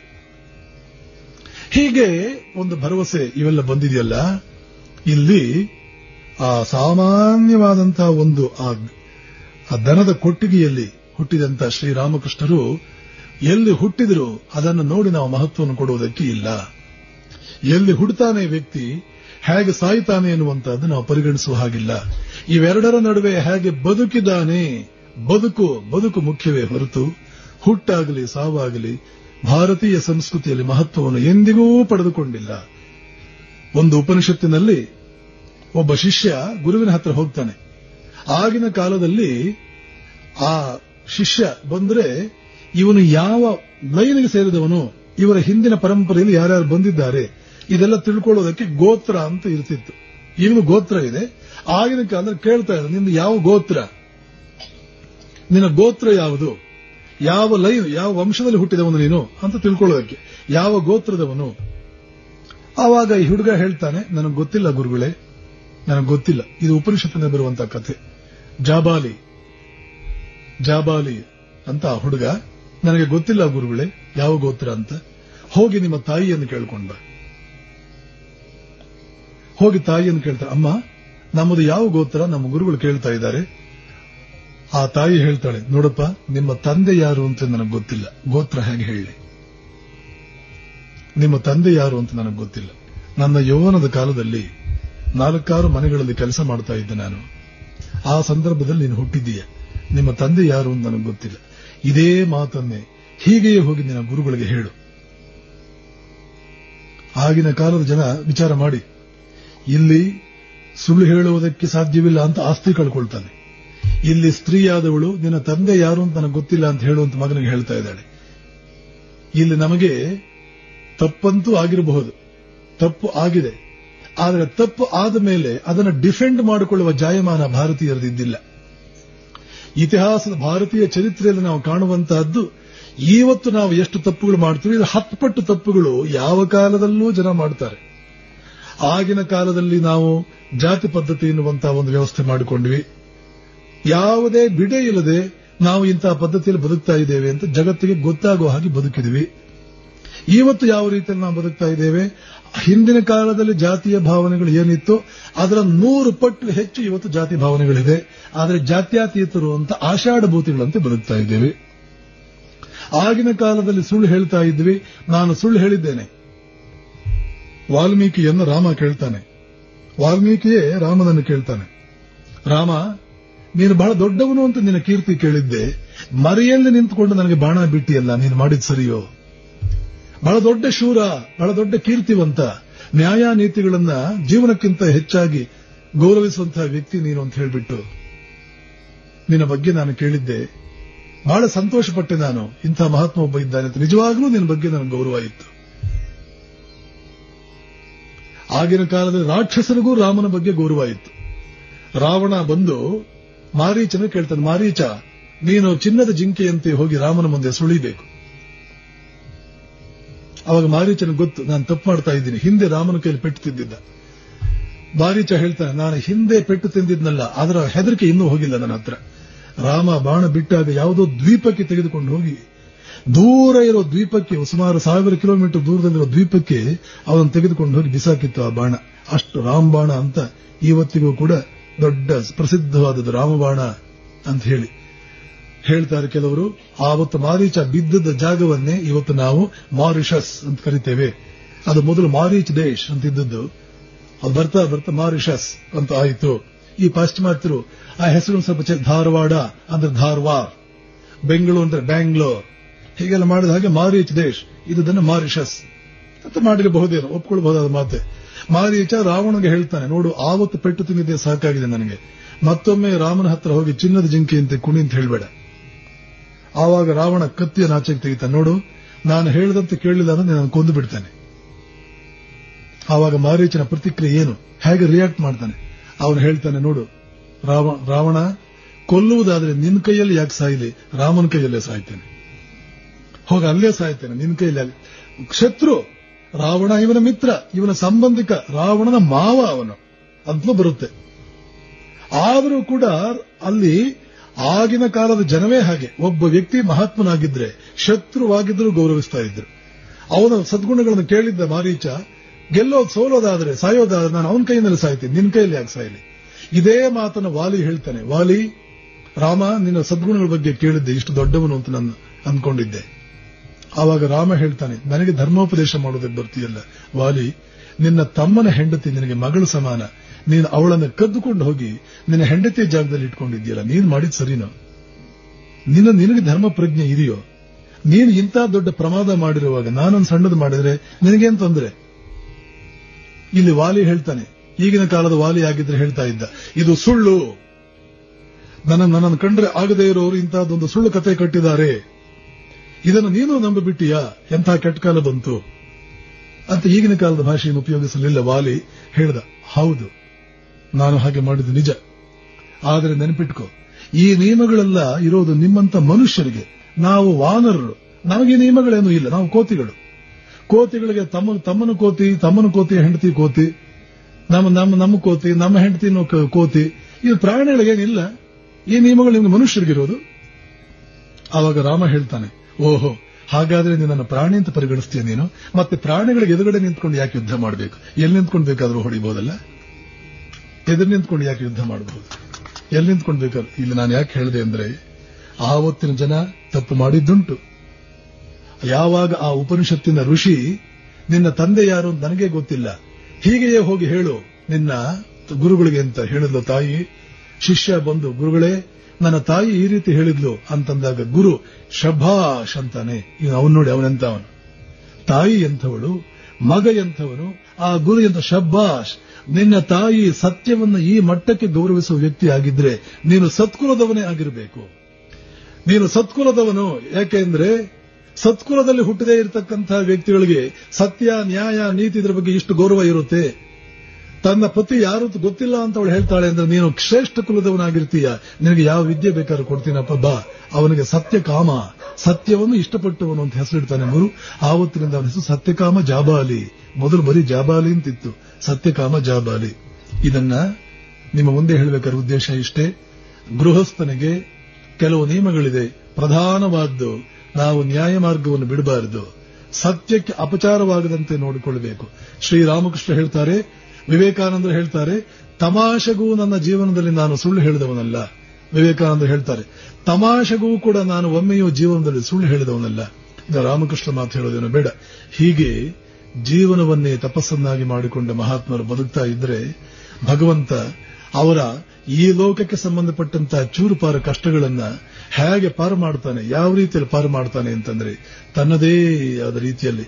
ಅಲ್ಲಿ ದ್ರೌಪದಿಗೆ ಯಾವುದೋ ಒಂದು ರೀತಿ ಅಭಯಹಸ್ತ ಕೊಟ್ಟಂತೆ, ಇಲ್ಲಿ ಇನ್ಯಾರಿಗೂ ಒಂದು ಅಭಯಹಸ್ತ ಕೊಟ್ಟಂತೆ, ರಾಮಕೃಷ್ಣರು ತಮ್ಮ ಪಾಪಗಳನ್ನೆಲ್ಲ ಹೀರಿಕೊಂಡಂತೆ, ಅವರ ತಂದೆಗೇನೆ ನಾನು ಮಗನಾಗಿ ಹುಟ್ಟು ಬರ್ತೇನೆ ಅಂತ ಹೇಳಿ ಆನಂದ ಲೋಕದಲ್ಲಿ ಒಮ್ಮೆಲೆ ವಿಹರಿಸುವಂತೆ ಮಾಡುವಂತೆ 100 ರೀತಿಯಲ್ಲಿ ಭಗವಂತ ಕಾಪಾಡ್ತಾನೆ. ಹೀಗಾಗಿ ಕಷ್ಟಗಳನ್ನ ಪಡ್ತಾ ಇರತಕ್ಕಂಥವರು ಭಗವಂತ ನನ್ನನ್ನು ನೋಡಿ ಸಿಟ್ಟಿಗೇಳಬಾರದು, ಬೇಸರಿಸಿಕೊಳ್ಳಬಾರದು ಅಂತ ಹೇಳಿ ಭಗವಂತ ಮೆಚ್ಚುವಂತೆ ನಾನು ಬದುಕಬೇಕು ಅನ್ನೋ ಒಂದು ನಿಯತ್ತಿನಿಂದ ಬದುಕ್ತಾ ಇರತಕ್ಕಂಥ ಭಕ್ತರಿಗೆಲ್ಲ ಕೃಷ್ಣ ಗೀತೆಯಲ್ಲಿ ಒಂದು ಭರವಸೆ ಕೊಡ್ತಾನೆ. ಕೃಷ್ಣ ಹೇಳ್ತಾನೆ ಅರ್ಜುನನಿಗೆ, ನಮೇ ಭಕ್ತ ಪ್ರಣಶ್ಯತಿ. ಅರ್ಜುನ, ನನ್ನ ಭಕ್ತ ಎಂದಿಗೂ ನಾಶವಾಗುವುದಿಲ್ಲ. ನಮೇ ಭಕ್ತ ಪ್ರಣಶ್ಯತಿ. ನನ್ನ ಭಗವಂತ ಎಂದಿಗೂ, ನನ್ನ ಭಕ್ತ ಎಂದಿಗೂ ಕೂಡ ನಾಶವಾಗುವುದಿಲ್ಲ, ನೆನ್ಪಿಟ್ಕೋ. ಹೀಗಾಗಿ ಭಕ್ತಿಯಿಂದ ಬದುಕ್ತಾ ಇರೋರು, ನ್ಯಾಯ ನೀತಿಗಳಿಂದ ಬದುಕ್ತಾ ಇರೋರು, ಒಂದು ಸ್ವಲ್ಪವೂ ಸಂದೇಹವಿಲ್ಲದೆ, ಸ್ವಲ್ಪವೂ ಮನಸ್ಸು ಆ ಕಡೆ ಈ ಕಡೆ ವಿಚಲಿತವಾಗದೆ ಹೀಗೆಯೇ ಬದುಕಬೇಕು. ಹಾಗೆ ಬದುಕಿದಾಗ ನಾವು ಪ್ರತ್ಯೇಕವಾಗಿ ತಪಸ್ಸನ್ನು ಮಾಡಬೇಕಾದ ಅವಶ್ಯಕತೆ ಇಲ್ಲ. ಇದೇ ಒಂದು ತಪಸ್ಸಾಗುತ್ತೆ. ಮತ್ತು ಈ ರೀತಿಯ ತಪಸ್ವಿ ಜೀವನ ಮಾಡ್ತಾ ಇದ್ರೆ ವಿಶ್ವವನ್ನೇ ನಿಯಂತ್ರಣ ಮಾಡ್ತಾ ಇರತಕ್ಕಂತಹ ಪರಮಾತ್ಮ ನನ್ನ ಜೀವನವನ್ನು ನಿಯಂತ್ರಣ ಮಾಡಲಾರನೆ, ನನ್ನೊಬ್ಬನನ್ನು ನೋಡಿಕೊಳ್ಳಾರನೆ ಅನ್ನೋ ಭರವಸೆಯಿಂದ ನಾವು ಬದುಕಬೇಕಾಗಿದೆ. ಏಕೆಂದ್ರೆ ನನ್ನ ಭಕ್ತ ಎಂದಿಗೂ ನಾಶವಾಗುವುದಿಲ್ಲ ಅಂತ ಹೇಳಿದ್ದಾನೆ. ಇದನ್ನು ನಂಬಿದವರು ರಾಮಕೃಷ್ಣನ ತಂದೆ, ಇದನ್ನು ನಂಬಿದವರು ಅವರ ತಾಯಿ. ಆದ್ದರಿಂದಲೇ ಪರಮಾತ್ಮನೇ ಅವನೇ ಇಷ್ಟಪಟ್ಟು ನಿನ್ನ ಮನೆಗೆ ಬರ್ತೇನೆ ನಾನು ಅಂತ ಹೇಳಿ ಆ ದನದ ಕೊಟ್ಟಿಗೆಯಲ್ಲಿ ಒಣ ಹುಲ್ಲಿನ ಮೇಲೆ ಒಂದು ಬಟ್ಟೆ ಹಾಸಿದ್ರೆ ಅದರ ಮೇಲೆ ಬಂದ. ಹುಟ್ಟಿದಾಗಲೇ 6 ತಿಂಗಳ ಮಗು ಇದ್ದ ಹಾಗೆ ಬಹಳ ಮುದ್ದಾಗಿತ್ತು ಆ ಮಗು ಅಂತ ಅದನ್ನು ನೋಡಿದವರು ಆವತ್ತು ಆ ಮಗುವನ್ನು ಲಾಲನೆ ಪಾಲನೆ ಮಾಡಿ ಮುಂದೆ ರಾಮಕೃಷ್ಣರ ಜೀವನದಲ್ಲಿ ಅವನ ತಾಯಿಯಂತೆ ಕೆಲಸ ಮಾಡಿದಂತಹ ಆ ಧನಿ ಅನ್ನುವಂತ ಸೂಲಗಿತ್ತಿ ಅವಳ ರಾಮಕೃಷ್ಣನ ಕಂಡ್ರೆ ಅದು ಎಷ್ಟು ಪ್ರೀತಿ. ಅವಳೊಂದು ಹಾಡೇ ಹೇಳಿಬಿಡ್ತಾಳೆ. ಅವಳು ಹಾಡು ಹೇಳದಂತೆ ಆನಂದದಿಂದ ಅವಳಿಗೆ ಹಾಡು ಹೇಳೋಣ ಅಂತ ಒಂದು ಏನೋ ಒಂದು ಒಳಗಡೆ ಒಂದು ನವಿರಾದ ಭಾವನೆ ಉಕ್ಕಿ ಬರುತ್ತೆ. ಯಾವುದೇ ಸ್ತ್ರೀಗೆ ಮುದ್ದು ಮಕ್ಕಳನ್ನು ನೋಡಿದ್ರೆ ಆ ಮಾತೃ ವಾತ್ಸಲ್ಯ ಉಕ್ಕಿ ಬರುತ್ತೆ. ಬಹುಶಃ ಅಂತ ಒಂದು ವಾತ್ಸಲ್ಯ ಉಕ್ಕಿ ಬಂದಿರಬೇಕು. ಮುಂದೆ ಇದೇ ಗಿರೀಶ್ ಚಂದ್ರ ಯಾರ ಪಾಪಗಳನ್ನ ರಾಮಕೃಷ್ಣ ಸ್ವೀಕರಿಸಿದ್ರು, ಬಂಗಾಳಿಯಲ್ಲಿ ಒಂದು ಹಾಡನ್ನು ಕಟ್ತಾರೆ. ಓ ಮುದ್ದು ಮಗುವೆ, ಜಗತ್ತಿನ ಎಲ್ಲ ಕಷ್ಟ ಕಾರ್ಪಣ್ಯಗಳನ್ನು ಕಳೆಯುವುದಕ್ಕೆ ಬಂದವನು ನೀನು ಅಂತ ಅವಳಿಗೆ ಆ ಭಾವನೆ ಬಂತು ಏನೋ. ಅಷ್ಟರ ಮಟ್ಟಿಗೆ ಹುಟ್ಟುವಾಗಲೇ ಆ ಮಗು ಬಹಳ ಮುದ್ದಾಗಿ ಆಕರ್ಷಣೀಯವಾಗಿ ಇರುತ್ತೆ ಅನ್ನುವ ವಿಷಯಕ್ಕೆ ತಂದು ಈ ಮಟ್ಟದಲ್ಲಿ ಇವತ್ತಿನ ಉಪನ್ಯಾಸವನ್ನು ಶ್ರೀರಾಮಕೃಷ್ಣರ ಚರಣಗಳಲ್ಲಿ ಸಮರ್ಪಣೆ ಮಾಡ್ತೇನೆ. ಶ್ರೀರಾಮಕೃಷ್ಣ ಅರ್ಪಣ.